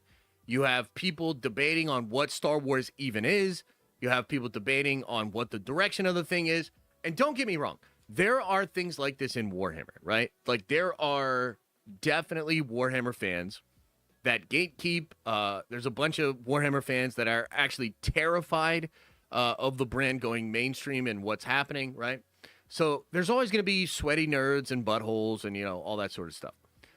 But I'm telling you right now, dude, just go check it out. Go onto a Reddit page and say that you're curious about Warhammer, or, you know, ask on Twitter, or hit up a Warhammer fan that you know. I promise you, you're going to have a completely different experience than when you engage in the Marvel fandom, the Star Wars fandom, or the DC fandom right now. And I think that's a big deal, man. I think that's a big deal. I think that definitely matters. And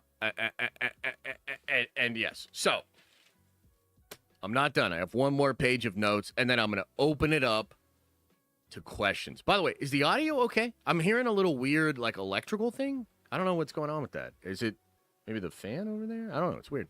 Does the audio sound good? Are we still there? Are you still with me, chat? Let's see here. Rebel Noon will be the new Star Wars. Jokes aside, I think Warhammer could go off, not just in Western world, but in Asia as well, due to the similarities to StarCraft. Yeah, I think you're right on that location area. Yeah. Chat is going to need some visual aids. Don't worry. We got them. Griffball says, we need the Orc Boys to paint the Games Workshop building green so that stonks go up. Praise Gork and Mork. Dude, I love that comment, and I'm just telling you, like, that self-referential, this happens with all communities. There's, you know, memes and the knowledge of the thing, right? And, like, it's almost like prequel memes is happening again with Warhammer, because a lot of these elements and aspects of Warhammer have become popularized via memes, and so I totally understand what you're saying. A lot of other people are probably like, what the fuck? But, yes, perfect. Let's see here. Photos by Mike says, I understand that the world is Marvel fatigue. I missed the good times. Also, I had an opportunity to get into Warhammer. I'm mad I missed out. Oh, what? What was your time to get into Warhammer? I don't understand. Okay, so let's now talk about the actual merits of the IP itself and why I think this shit is going to pop the fuck off. You can barely hear me? What the fuck? Maybe I just had to turn it up. Maybe that's better. Is that good? Okay, so what is it about this fucking universe, man? Like, what's the deal with Warhammer? Why is this thing becoming so popular? Like, what are the elements that people like? I would say this. I think the number one thing that is setting it apart, it's inherently different. So it's science fiction, and we've all seen science fiction, right? We know science fiction. But it's science fiction with a horror slant and a gothic, religious, fascistic overtone. There's nothing quite like it, okay? So I love Dune. I think Dune is awesome. The God Emperor is a fascinating idea. The Imperial Houses, the Atreides, the Spice, you know, all of it. It's really cool. It's really interesting. But Dune, its actual aesthetics are lame and boring. Dune's aesthetics are basically Lawrence of Arabia in the far future.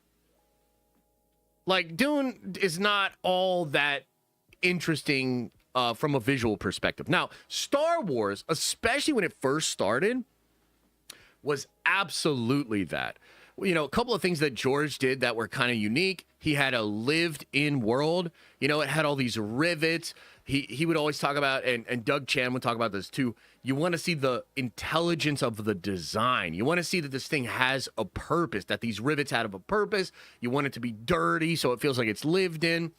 The sort of samurai, Western, lived-in science fiction world of Star Wars was completely novel when it first came out, although it combines elements from other stuff like Buck Rogers, even like Jack Kirby Fourth World and stuff like that. The lightsaber itself, oh my God, the lightsaber, dude. Hard to compete with the lightsaber. One of the coolest fucking things in the world, dude. Super cool. But I would tell you, especially nowadays, because they cooked it so much, unfortunately, none of that visual stuff and the iconography really impacts us the same way. I don't have that same feeling when I see an X-Wing. I don't really have that feeling when I see a TIE fighter. Not anymore. And the same with lightsabers. And it's like, man, that's kind of an unfortunate thing. For as cool as Star Wars is and for how interesting its aesthetic is, it's also kind of played out, you know, in my opinion. You know, you think of Marvel. I think Marvel, particularly the MCU, has a certain aesthetic. It's very bright. It's very poppy. You know, you've got your humor. You've got they all go to the same costume designer, you know, that sort of shit. And I think Marvel, you know, is kind of known for living in the real world, New York, Chicago, Washington, D.C., actual presidents, actual political things. Like, you know, that's kind of like the Marvel thing. DC kind of makes its aesthetic more based around, you know, gloomy Gotham, bright Metropolis. It's more mythical. These are not actual cities. These are not actual actual characters from the real world, you know, although that happens a little bit in DC. That's kind of like the aesthetic and the vibe of that.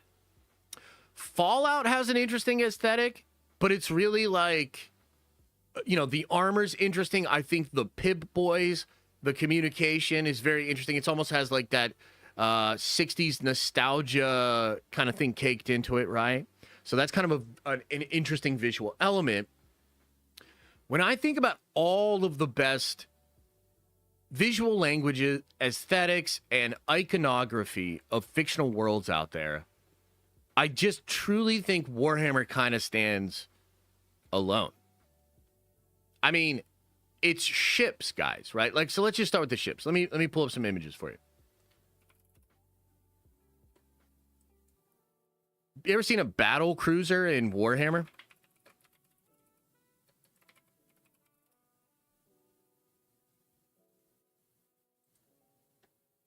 Like, look at this thing.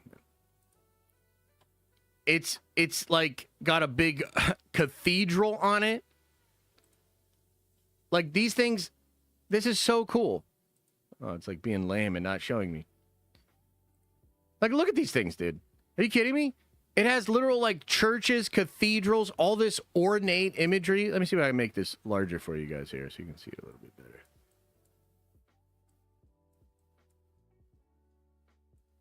And the way they do ship battles is so archaic, too, because they basically just joust each other. They try to, like, slam into each other, or they come up beside each other like old pirate ship fights, and they just blast all their cannons at each other. Like, bro, are you kidding me?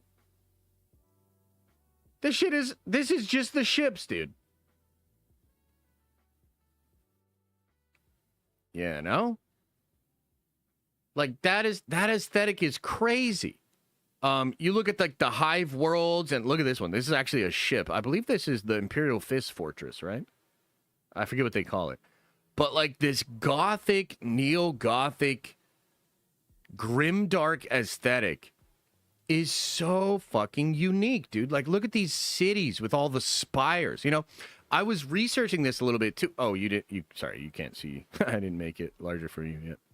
But look at all this, like these cathedrals, these all of this sort of stuff. By the way, I looked into this and I was trying to figure out like what was the deal with Gothic architecture in general, right? And as a small little side note here, this was done intentionally, and it was either after like the Enlightenment or the Renaissance. I'd have to go back and look, but essentially, the architects were doing this on purpose to make humans feel humble in front of God. Like, the whole idea was they were actually trying to put design elements into the literal structures so that humanity would feel small and be in awe of God, of holy things, of like, you know, that's where the Gothic architecture comes from. And it's just so interesting because that's obviously a big part of Warhammer, because the God Emperor of mankind is this worshipped figure that rules over everybody. And like, if you don't worship the Emperor, like, you're a heretic. So the entire aesthetic of the Imperium itself is actually designed from Gothic architecture. And it's an intentional choice to evoke those same feelings that the original Gothic architects were actually trying to do in the real world, right? On top of that, everything is so ritualized in Warhammer. So they have relics or reliquaries. Okay, so you'll see the Space Marines will have skulls or bones or containers of blood from like an ancient hero on them. And they believe that these ancient things have some kind of religious power or some kind of actual ability. And so there are relics and reliquaries, which adds this whole interesting element where, like, you know, you'll have a Space Marine or an Inquisitor, right? And they're walking, and then they'll have servants that are literally just following them with these relics. So, like, these huge books, these old swords, daggers, these body parts are remains of old heroes or idealized figures. It's so ceremonial and ritualistic. So, have you guys seen the part of Space Marine 2 when Titus is getting his Primaris armor? I should show you this to explain what I mean by how ritualized everything is.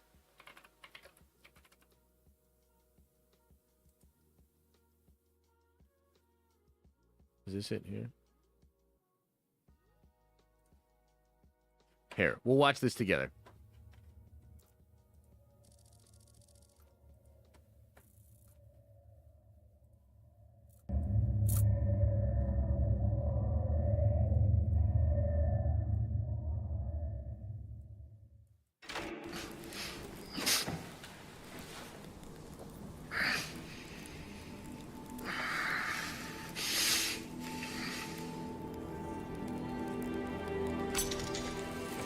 So this is a chaplain, and look, a lot of the stuff that I'm talking about, like, you can see the iconography, okay? Obviously, he's wearing this skull here, which is to evoke, like, the idea of death. He has a little halo behind him.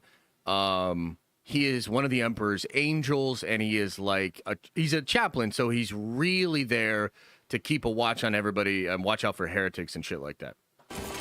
Praise the Emperor.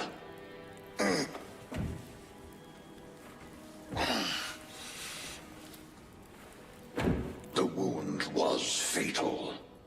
You survived only through the Rubicon surgery. We remade you. You are a Primaris now. Why? Lord Calgar issued the command himself. Damn. Is he here? Gone. Summoned by the Primarch. I must get back to the Watch Fortress. You have been reassigned. My place is with the Death Watch. The Inquisition can find no stain on you, Titus. Accused of heresy. You have served penance in the Death Watch for almost a century. And not once have you faltered. All right, a lot of this is probably not going to make sense to you, but we're about to get into the ritual. But you will never know redemption until you have faced the judgment of your brothers. Prove yourself to us and know true absolution.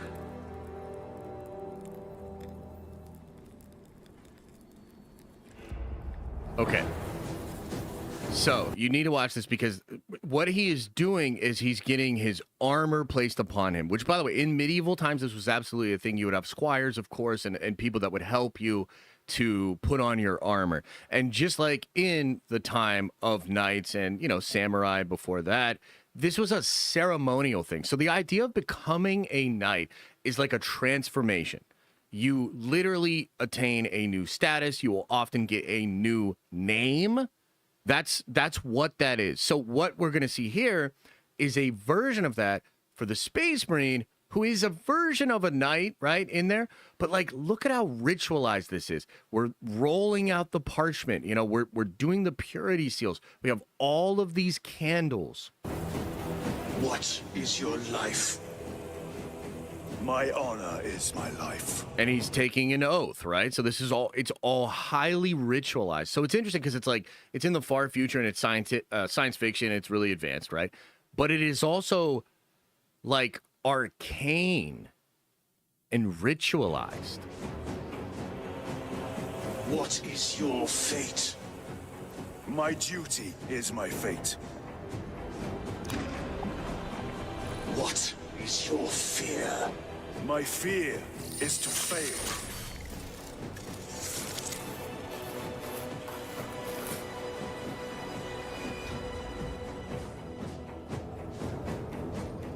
What is your reward? My salvation is my reward.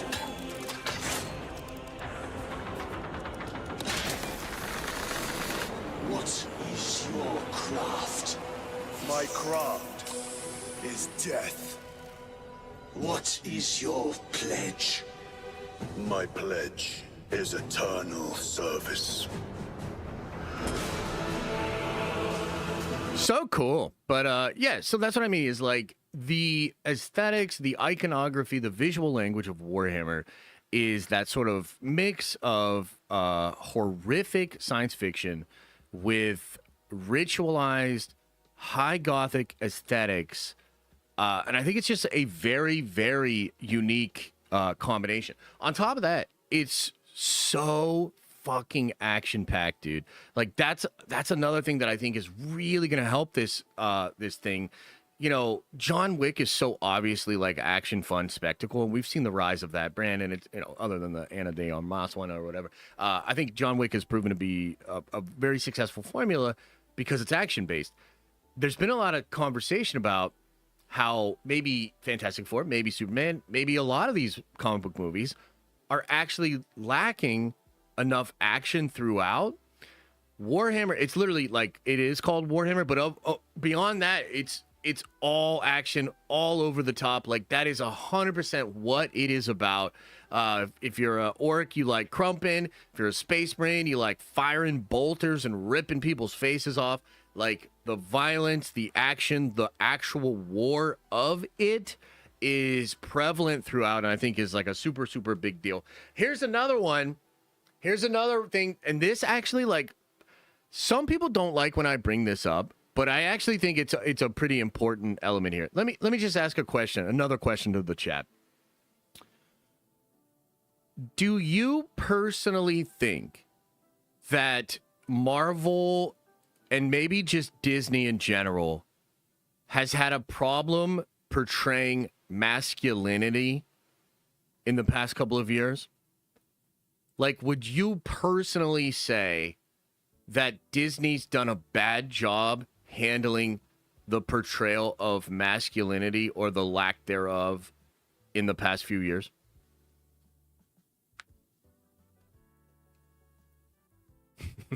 Yeah, right.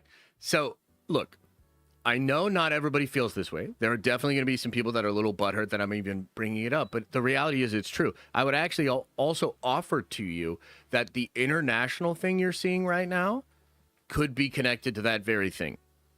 So, China in particular, I don't think they're about this emasculating concept, idea, or just in practice any kind of emasculating of powerful male characters. I definitely think that's something the Chinese really don't like.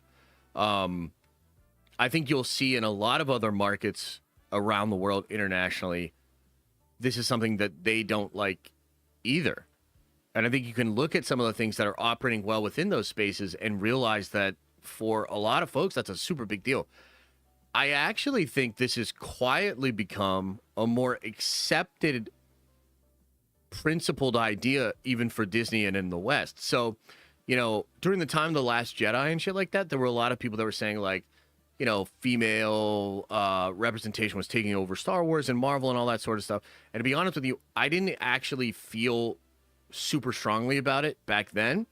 And I even would go as far as to say, I thought some of the people calling this out were a little wild, were a little out of pocket, right? But then I kind of feel like Marvel and Star Wars were like, hold my beer. And then countless example after countless example of not just female characters being pushed in like really weird and inorganic ways, but also powerful male characters being emasculated for like basically no fucking reason, dude.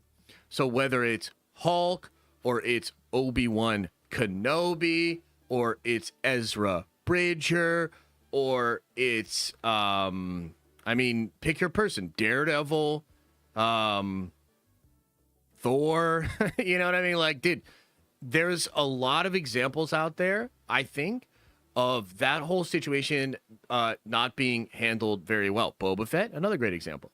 I think there are a lot of folks that have changed their stance on this, and even if they're not being very vocal about it, they actually are starting to get really bothered by the weak male characters. And I think, like, looking for strong male characters is going to begin to become something that people are maybe a little bit more open to speaking about, vocalizing, and actually going after, okay? Your own personal mileage may vary here, but I think this is actually a very big deal in pop culture. And I think it's something that Marvel specifically fucked up really badly over the past several years. Indiana Jones, another great example. And I think Warhammer is going to present you the most testosterone-filled, like the most strong male shit you have ever seen in your fucking life. And I think that's going to become part of the appeal. Very seriously. But there's one last thing that we must discuss, and it is the X factor. It is the absolute reason that this thing is actually going to take off. Everything that we just discussed is all theory, principle, speculation, and there's some good ideas in what we talked about. But at the end of the day, ideas are a dime a dozen. Execution is the entire game. There's a reason that none of these other cinematic universes have been able to actually pull this off, as opposed to maybe DC, because Gunn is, you know, he's doing all right, getting his shit started. Does anybody know what I am talking about? What's the X factor? What's the reason this is actually going to work? Why am I confident in the execution of everything I'm talking about?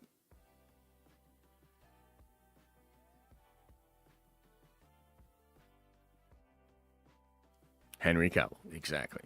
Henry Cavill. So, I think a big reason as to why a lot of these other universes failed is because they lack a visionary. Okay, you've got corporate people that have money. They can identify the potential of a brand or an IP to potentially pop off. but they don't have a vision for it.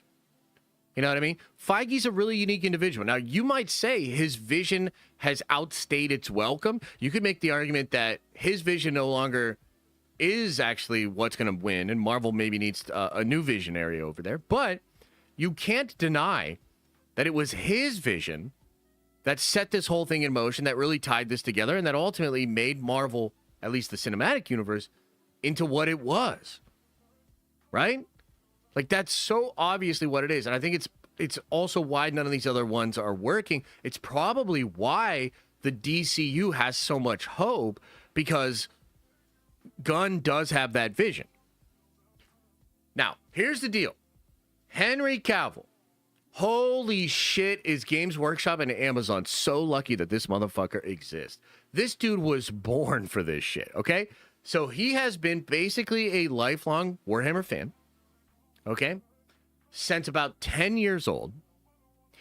He loves Warhammer in the way that I would probably say I used to love Star Wars.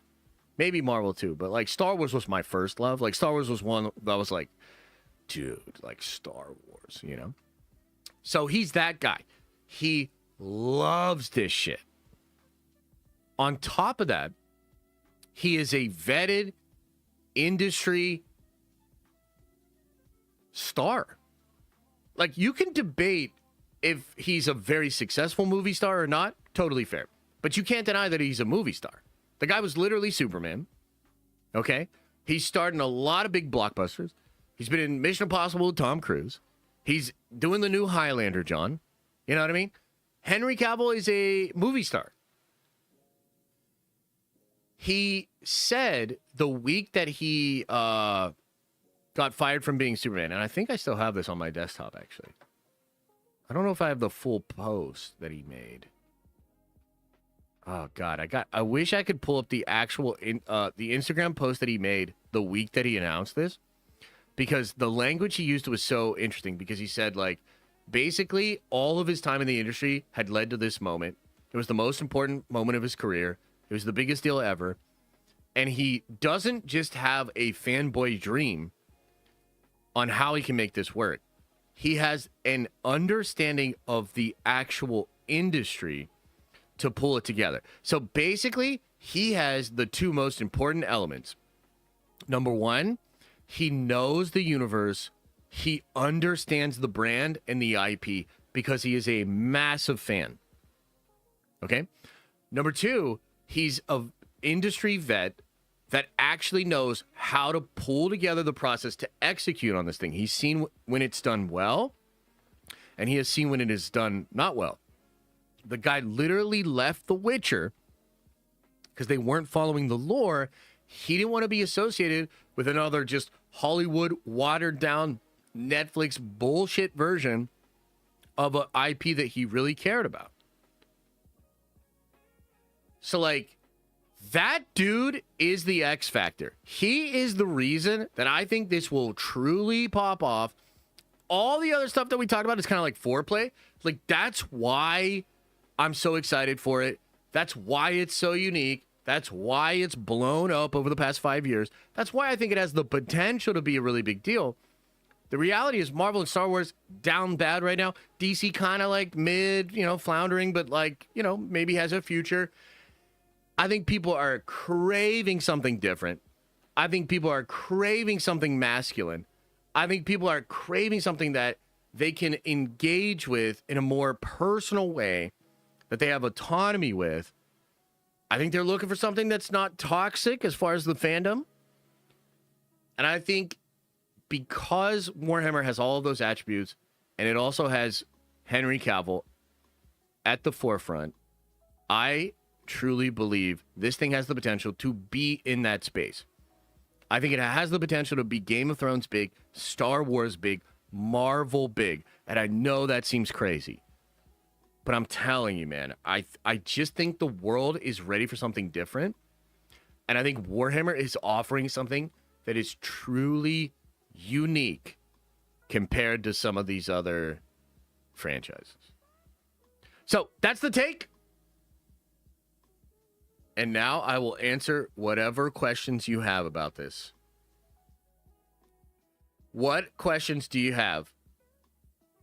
How can I take your doubts and turn them inside out?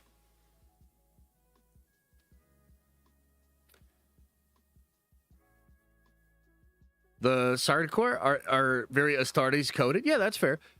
Dune has paved the way for Warhammer as Lord of the Rings did for Game of Thrones. I think that there's some truth there, for sure. I think Dune has paved the road a little bit.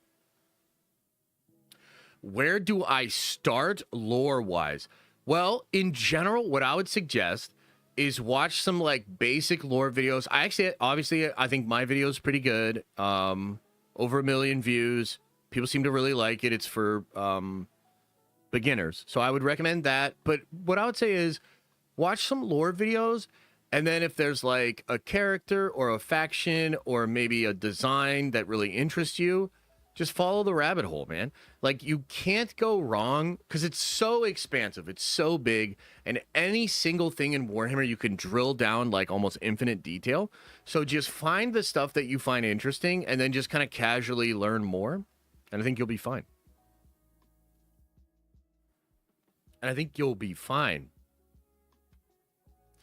Explain Warhammer to the uninitiated. Well, I really do think that video I made probably does the best job of just explaining it like that. But what I would say is Warhammer is over the top, hyper violent science fiction set in an absolutely absurd future version of humanity where basically everybody's fighting all the time. That's like the TLDR. There's a lot more to it, but yeah. Hey Josh, can you do a live stream actually playing the tabletop game? Yeah, I mean I can someday for sure. The F up with the female custodies. Yeah, so the female custodies thing, like that's a whole other thing, and of course there are some debates and weird things happening within the fandom. That's like a niche thing. We could get into that debate, but I would argue even the female custodies thing, it's maybe like, there's definitely like, you know, some grifting and some drama bullshit that happens in Warhammer, just like all other fandoms. But by and large, most people really do not give a fuck about the female custody shit. Like, my argument is, if they give an actual lore explanation and it's not lazy and it's like well developed and they actually do it right, I don't think there's anything inherent that would prevent that from happening. The problem with what happened last year was it was just lazy. And they just didn't handle it well. And then they tried to gaslight people, which was a big mistake. But that's probably just a social media manager. You know what I mean? Where should they start with the story, in your opinion? Well, I think we know where they're going to start in the story, actually. Here, let me show you guys something. Because that's a good question. We're going to watch the starting bit of a Luton video because I need to explain something to you.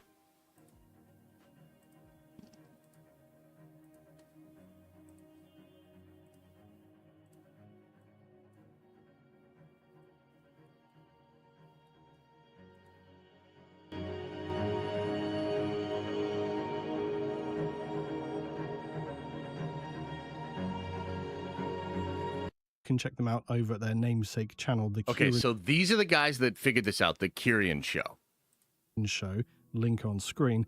And I do recommend you give them a follow and a sub. Check out their regular discussions, their mad 40k army 24-hour build challenges.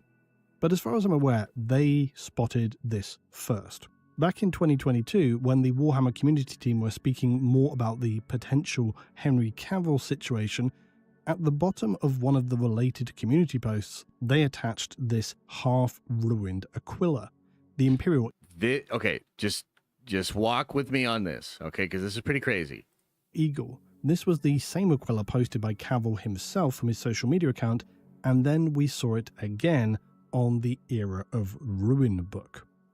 Now, while it remains entirely speculative, it's quite hard to ignore the fact that this Aquila only appeared in a post related to the Cavill series even before the Era of Ruin was confirmed, and then now we saw it on the book itself, which leans towards suggesting that Amazon could well be basing whatever the series they're working on upon this era of ruined theme. Why Yes. else? Yeah, they're starting with the scouring, as Ricky Bobby says. So let me just try to TLDR, because this is like really deep, and some of you guys are going to be like, what the fuck? So this image here, this is a version of some famous Warhammer iconography, but it's different because the one side is like a dead bird. So this Aquila is seen often, but it's the double-headed eagle, one like looking into the back, you know, the past of humanity, which usually does not have an eye in the modern era, meaning we don't really look into the past anymore. But this Aquila is like a very common iconography. This version of it has only been seen a couple of different times. Number one, it was seen on that Henry Cavill post where he actually talked about the actual show. This was seen in that post. It was also seen in a community post that was referencing the Cavill show. It has now been seen on a new book called The Era of Ruin. Now, what the Era of Ruin is basically right after the Horus Heresy. The Horus Heresy was like a big civil war that put the Emperor on the Golden Throne. Horus died. You had the traitor Primarchs. You know, the legions get split up. It's really, really crazy. It's a big, big moment in the lore. After the Horus Heresy, there is a moment of time known as the Scouring. And this was when a lot of the Primarchs are still around. This is actually before a lot of the Primarchs go missing or they die or disappear or whatever. So it's like right after the Horus Heresy. And they're trying to figure out what to do. And a lot of different people have ideas. The legions are being split up into chapters, but there's major drama there.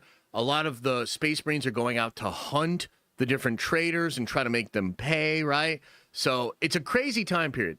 It seems like that's probably when the Cavill show is going to take place. Now, I think the reason they're doing this is because Henry wants the Primarchs, he wants the Custodes, he wants Valdor, he wants all the Horus Heresy shit, but he does not want to have to start with the Horus Heresy, which I actually think is appropriate because, dude, that would be way too much. Like, it is a massive civil war. It just so many different battles.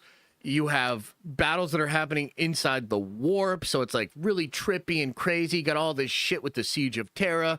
You got the fucking Emperor and the Dark King prophecy bullshit happening. Like, dude, it's way too much, okay?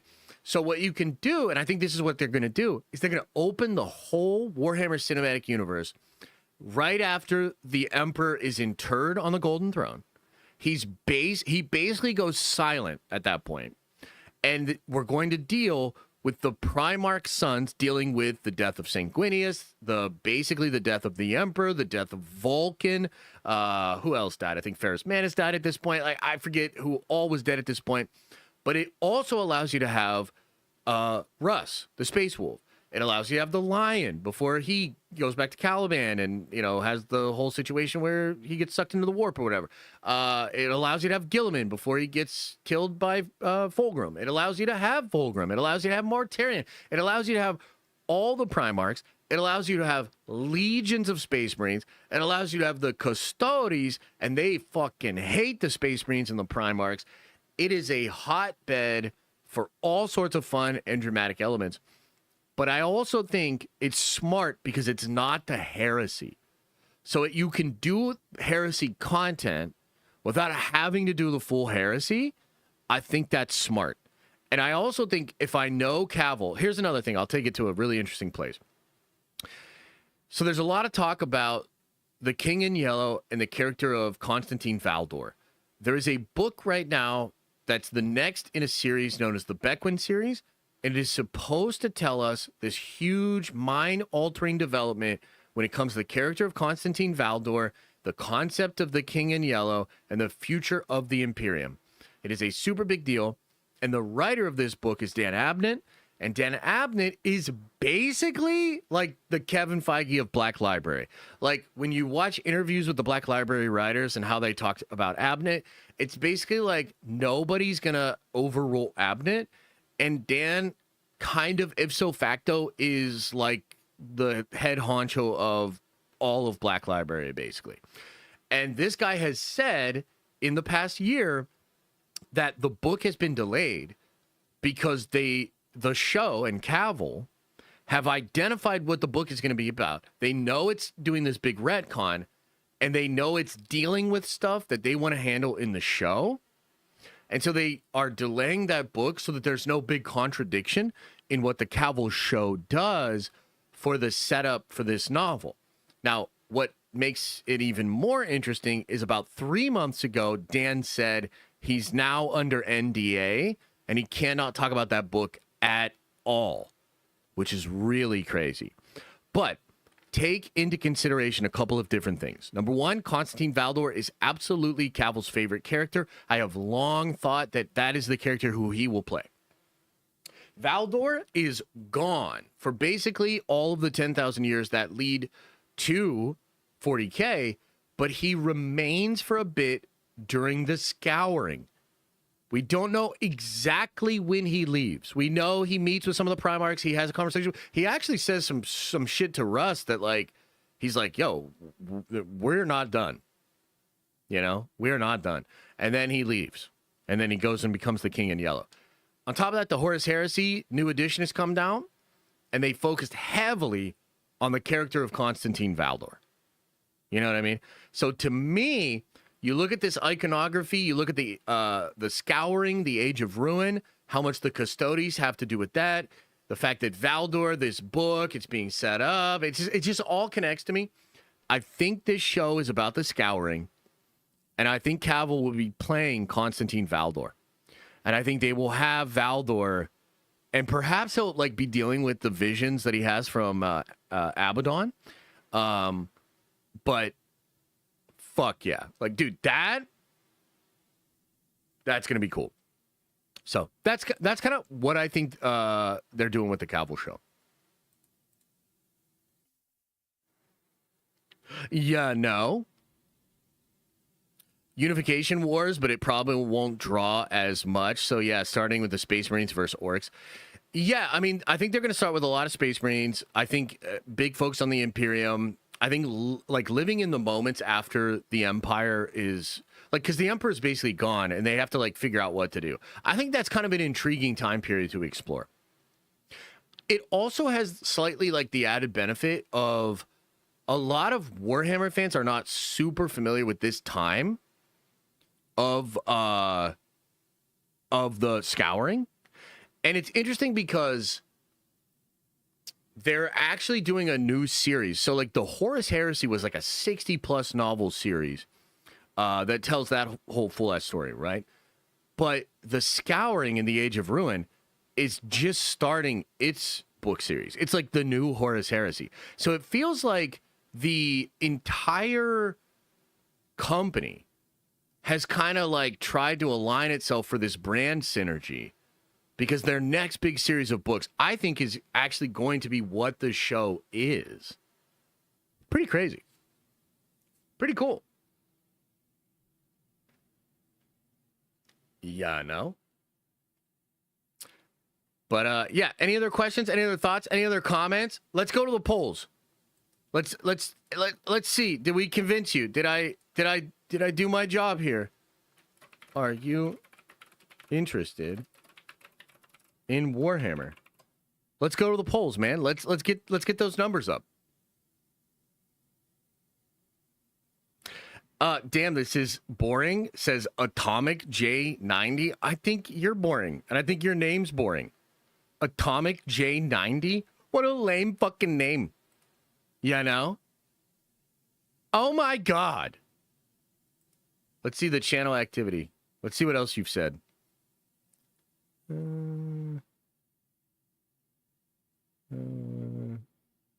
mean, you're pretty active, you know? A couple of messages here. Oh, it looks like you pissed me off on the Kevin Feige shocking reveal stream. My bad. Ha ha ha ha ha. Oh, okay.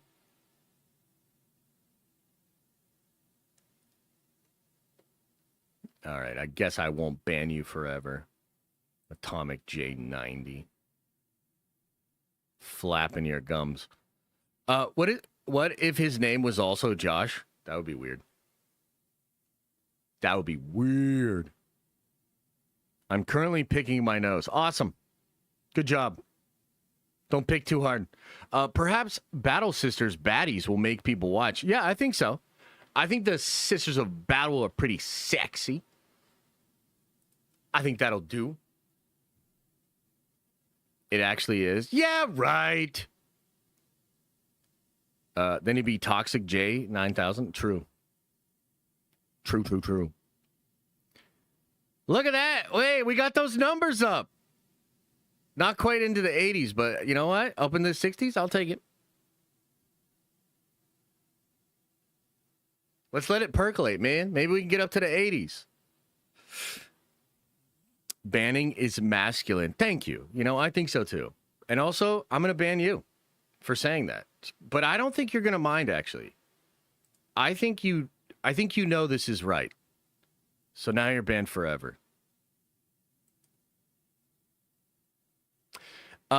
Does Warhammer have jiggle physics? Of course. Absolutely. Cypher would be cool for a 40K movie. Dude, Cypher is really interesting. I really like Cypher.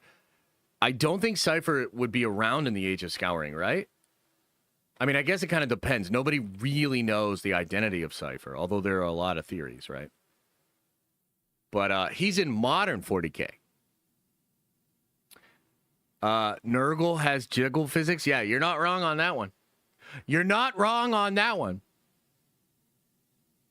I think you need to get on releasing some Warhammer videos. I'm willing to give it a shot. Well, I'm going to go work on that right after this stream. So don't you worry, baby. Don't you worry, baby. I got you. Oh, what the fuck? Oh, what the hell? The hell's going on here? Why can't Halo be the next blockbuster franchise? I think Halo is great, man. I just don't, like, I don't even know if they're going to get another good game, let alone, you know, a good show, movie, and getting their franchise back up and running, dude. You know, shit is rough for Halo, brother. Sucks, but it is. Is there a Batman, Luffy, Spider-Man, Vader in Warhammer outside of the Emperor? Oh, yeah. So the Emperor has 18 demigod sons. They're kind of like the Avengers or the Justice League or whatever. There's a whole bunch of them. Actually, one of them is really cool. That's kind of like Batman. And in fact, Conrad Kurz, the Night Haunter, that's what he calls himself. He's actually like a psychopathic, super-powered Batman that can see the future. And he uses terrorism to force his planet into becoming compliant and like a good world with no crime. And it actually works. But then he goes on the Great Crusade, and when he comes back to his home world, it all goes to shit again, and it drives him insane. But he is, dude, look up the Night Haunter. Here, I'll show you what he looks like, dude. He is awesome. Conrad Kurz.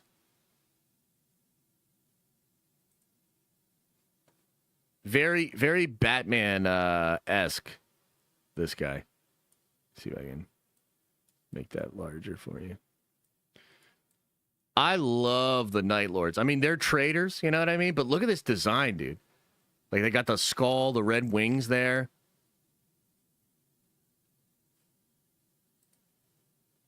That's a good look at him. He's crazy. Like, literally insane.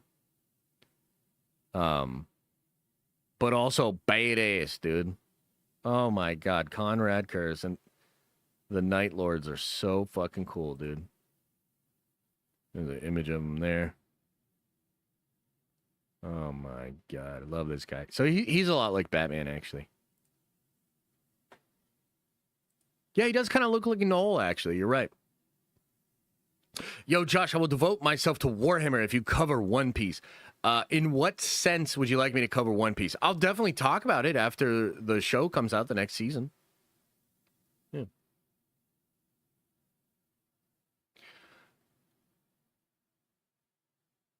Yeah, it's too complicated. Look, in a sense, I can understand that. But remember the adoption curve. So this is the thing. I'll take it back to the adoption curve, and I will take it back to mimetic desire. Warhammer is already on a crazy trajectory. It's basically tripled in size over the last 5 years. It's bigger than it's ever been. And it has its first Hollywood live action adaptation with Henry Cavill a couple of years away. This is like early 2012, 2013, 2014 Star Wars fandom. Like, this is where shit is about to pop off. So in the next couple of years, you're going to see a lot more people get into this thing. Once it launches in live action, that's when you'll see the real start of that adoption curve. And if they do it right, man, it's just up, up, and up. They announced in their financials that this thing with Cavill is long term. They're thinking 10 years. So they're going to build this. They're going to build it slowly. Yeah, man, I just think, yep,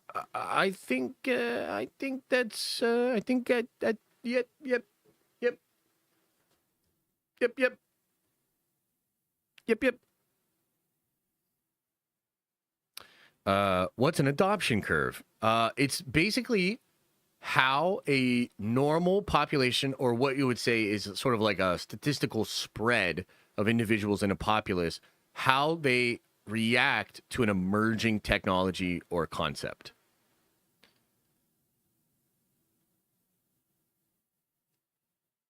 Yeah, man. Yeah.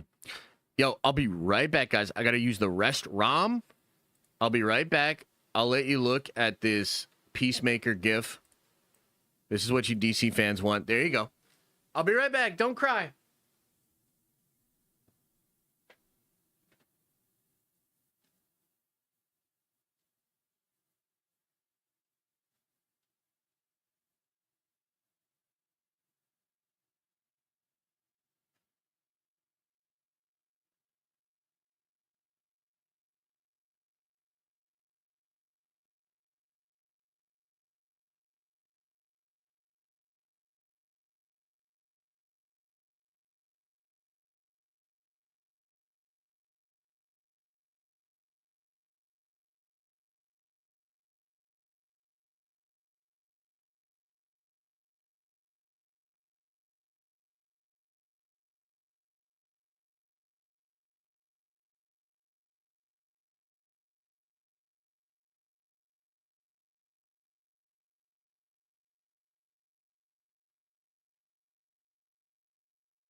Say hi to everybody.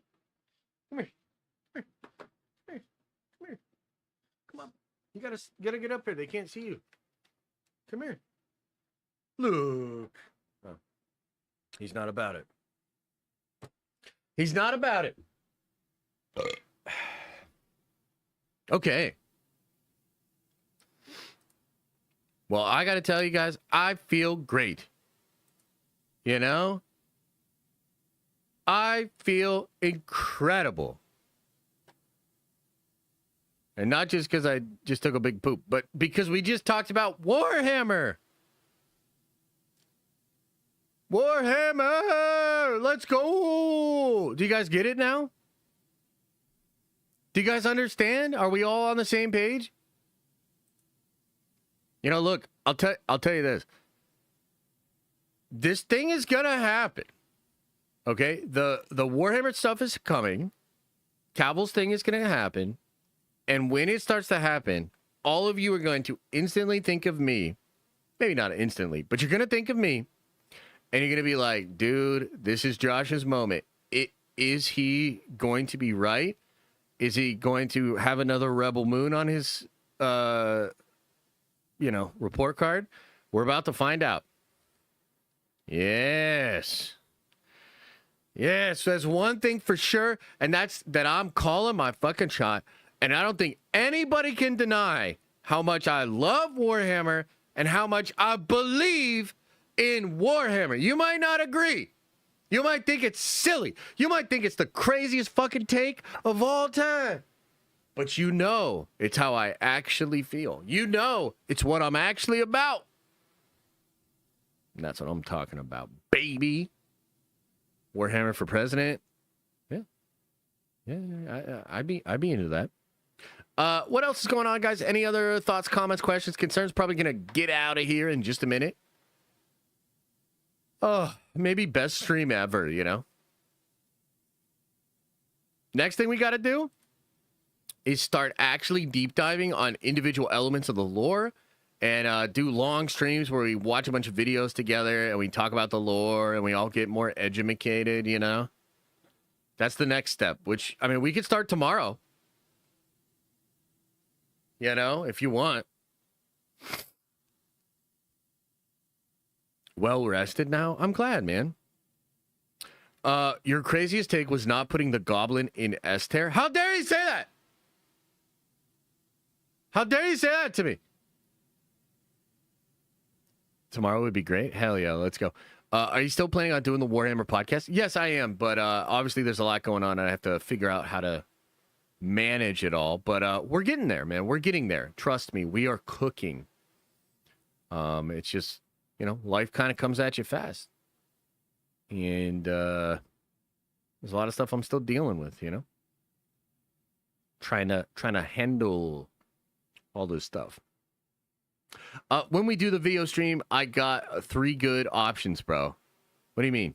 When we do the video stream? I don't know what... Oh, okay. You mean for the deep diving and stuff. Yeah. I thought this would be a deep dive on the lore. No. I mean, I would love to do that, but you can't, like... To deep dive into Warhammer lore would be such... You cannot do that in, like, a single stream. Or a single anything. I mean, basically what I could do is suggest some videos and you have to kind of take that plunge yourself. We could do it a little bit together, you know, looking at individual bits of the lore, like breaking it down or whatever, but yeah.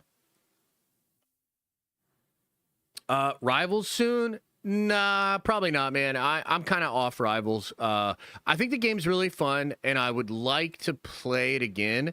But as far as like doing content on it or like doing more stuff with the community, no. Like it's a good game. It's popular. I'm just like, I don't know. I cannot. So, yeah. Or any bullets or blockbuster videos that explain what could have been. What? I don't know what you mean. RIP Rivals tournament. Yes. There was a moment where I was really into Marvel Rivals and I wanted to do some stuff with it. But honestly, the more I thought about it, it's just not like I like it, and I think I could be good at casting for sure. But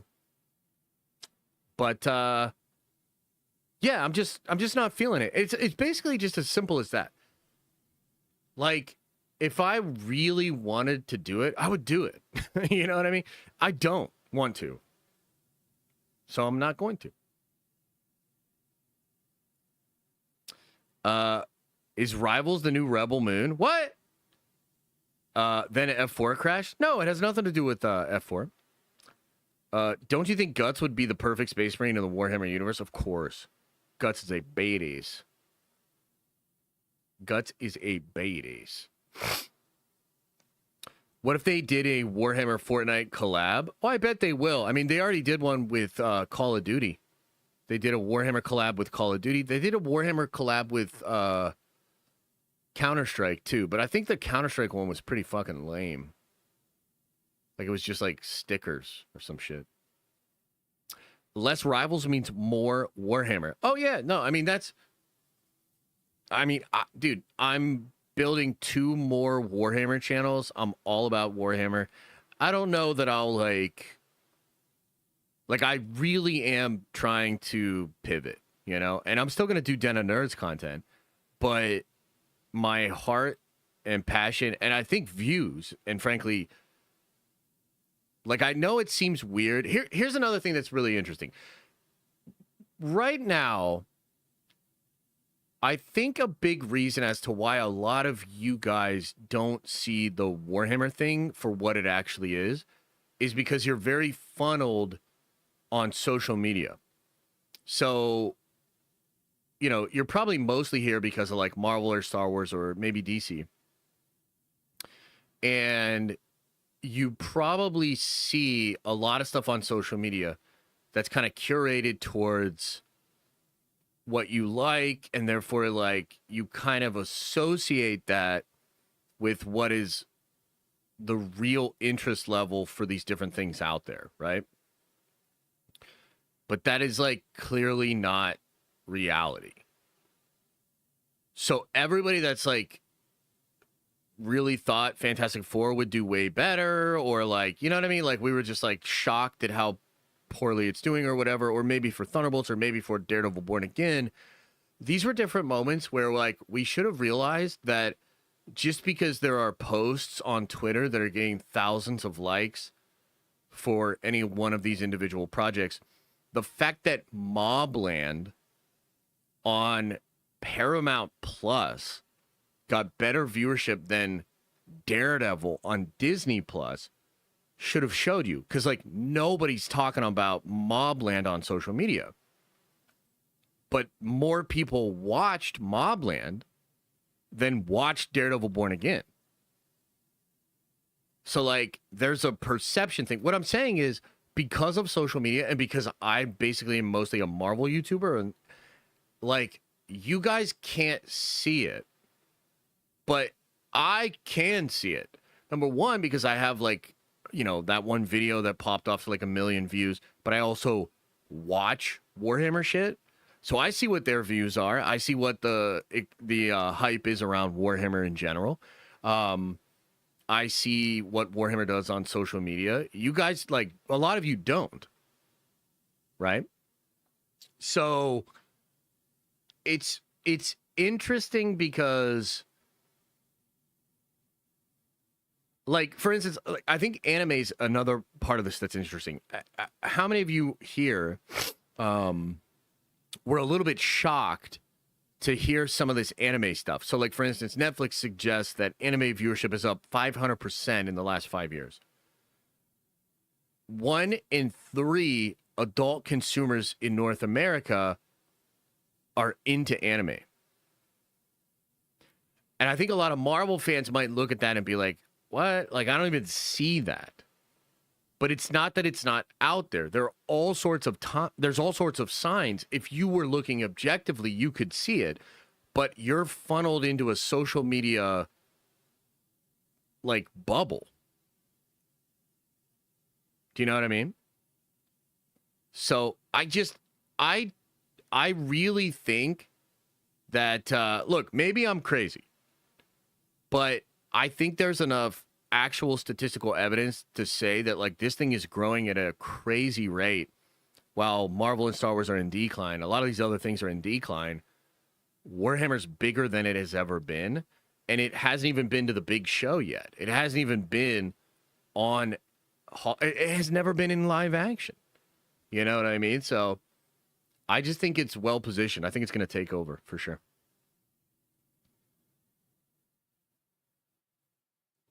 Not surprised my daughter has loved animals since childhood. What? Put dinosaur in Warhammer show, instant money. There are some dinosaurs in Warhammer, which is pretty cool. Some of the Eldar ride dinosaurs. What you got planned for the next few months when it comes with there being nothing Marvel, DC, Star Wars in the new future besides Warhammer? Yeah, I mean, I'll just cover whatever news is out there. I'll cover some speculation, some theory. They're filming Doomsday. They're going to be filming Doomsday for a shit ton of time this year. They're filming Spider-Man. You know, there's other shows. There's, DC is cooking all their stuff. So there'll be plenty to talk about. But mostly I just want to create good Warhammer content. I wouldn't be surprised if Dragon Ball live action is in talks under Disney. I mean, it might be, but that's a complicated issue. The licensing there is very complicated.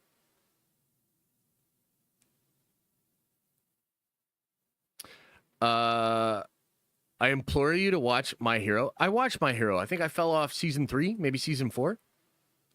It's cool. It's a little derivative. I think after the big fight with All Might and Deku, I think it goes severely downhill at that point. Anyways,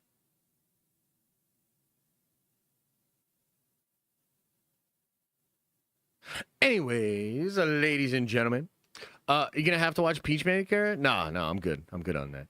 Have I been playing any video games recently? Not really, man. Yeah, not really. I do want to get back into Rivals and at least do a little bit of Rivals. But no, I haven't really been playing any video games. Do you think Warhammer will just do the Heresy to start? No, we talked about this a little bit ago. I think they're going to do the Scouring. I think it'll be right after the Horus Heresy. And the Emperor's on the Golden Throne. Hey, Ascending Rumble. My man, don't worry. I'm going to keep wearing you guys down, man. I'm going to keep wearing you down. And then all of a sudden, it's like, oh, shit, the Cavill stuff's happening? Josh has been talking about this forever. I know things. And then we'll get into it together. Oh, hell yeah. All right, everybody. I appreciate you guys. Seriously, thank you for being here. This one was mostly just for me. I know it's a crazy. I know not everybody agrees. I know everybody would prefer that I just talk about the Marvel slop for the next 5 years. But I need something for me. I need something that I really care about and that I think is really cool. We'll still talk about Marvel, don't worry. But we're also going to talk about Warhammer. Hell yeah. All right, everybody. Much love. Appreciate you guys. I'll see you guys tomorrow. As I always say, I hope you are having an awesome and a nerdy day. And I'll see you in the next video.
Is everybody gone?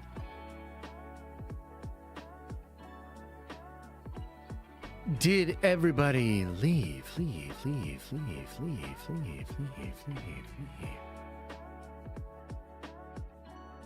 Oh my God, best stream ever! I'm going to do it again tomorrow. I'm just going to do part 2 tomorrow, and then I'll do part 3 the next day. I'm not going to stop. I'm just doing it. I don't care. I don't care. You just gotta keep your head down and just bull right through it. You know? I mean, look, if Marvel doesn't need to have profitable movies, I don't need to have profitable streams. You know what I mean? Who cares? You know? Fuck it. Don't you guys just want me to be happy? Don't you just want me to be happy? Goddamn freaking buttholes. Okay, anyway, appreciate you guys. Much love. We'll be back at it more Warhammer tomorrow. Can't wait. Okay. Do me a favor, though. Open up your third eye.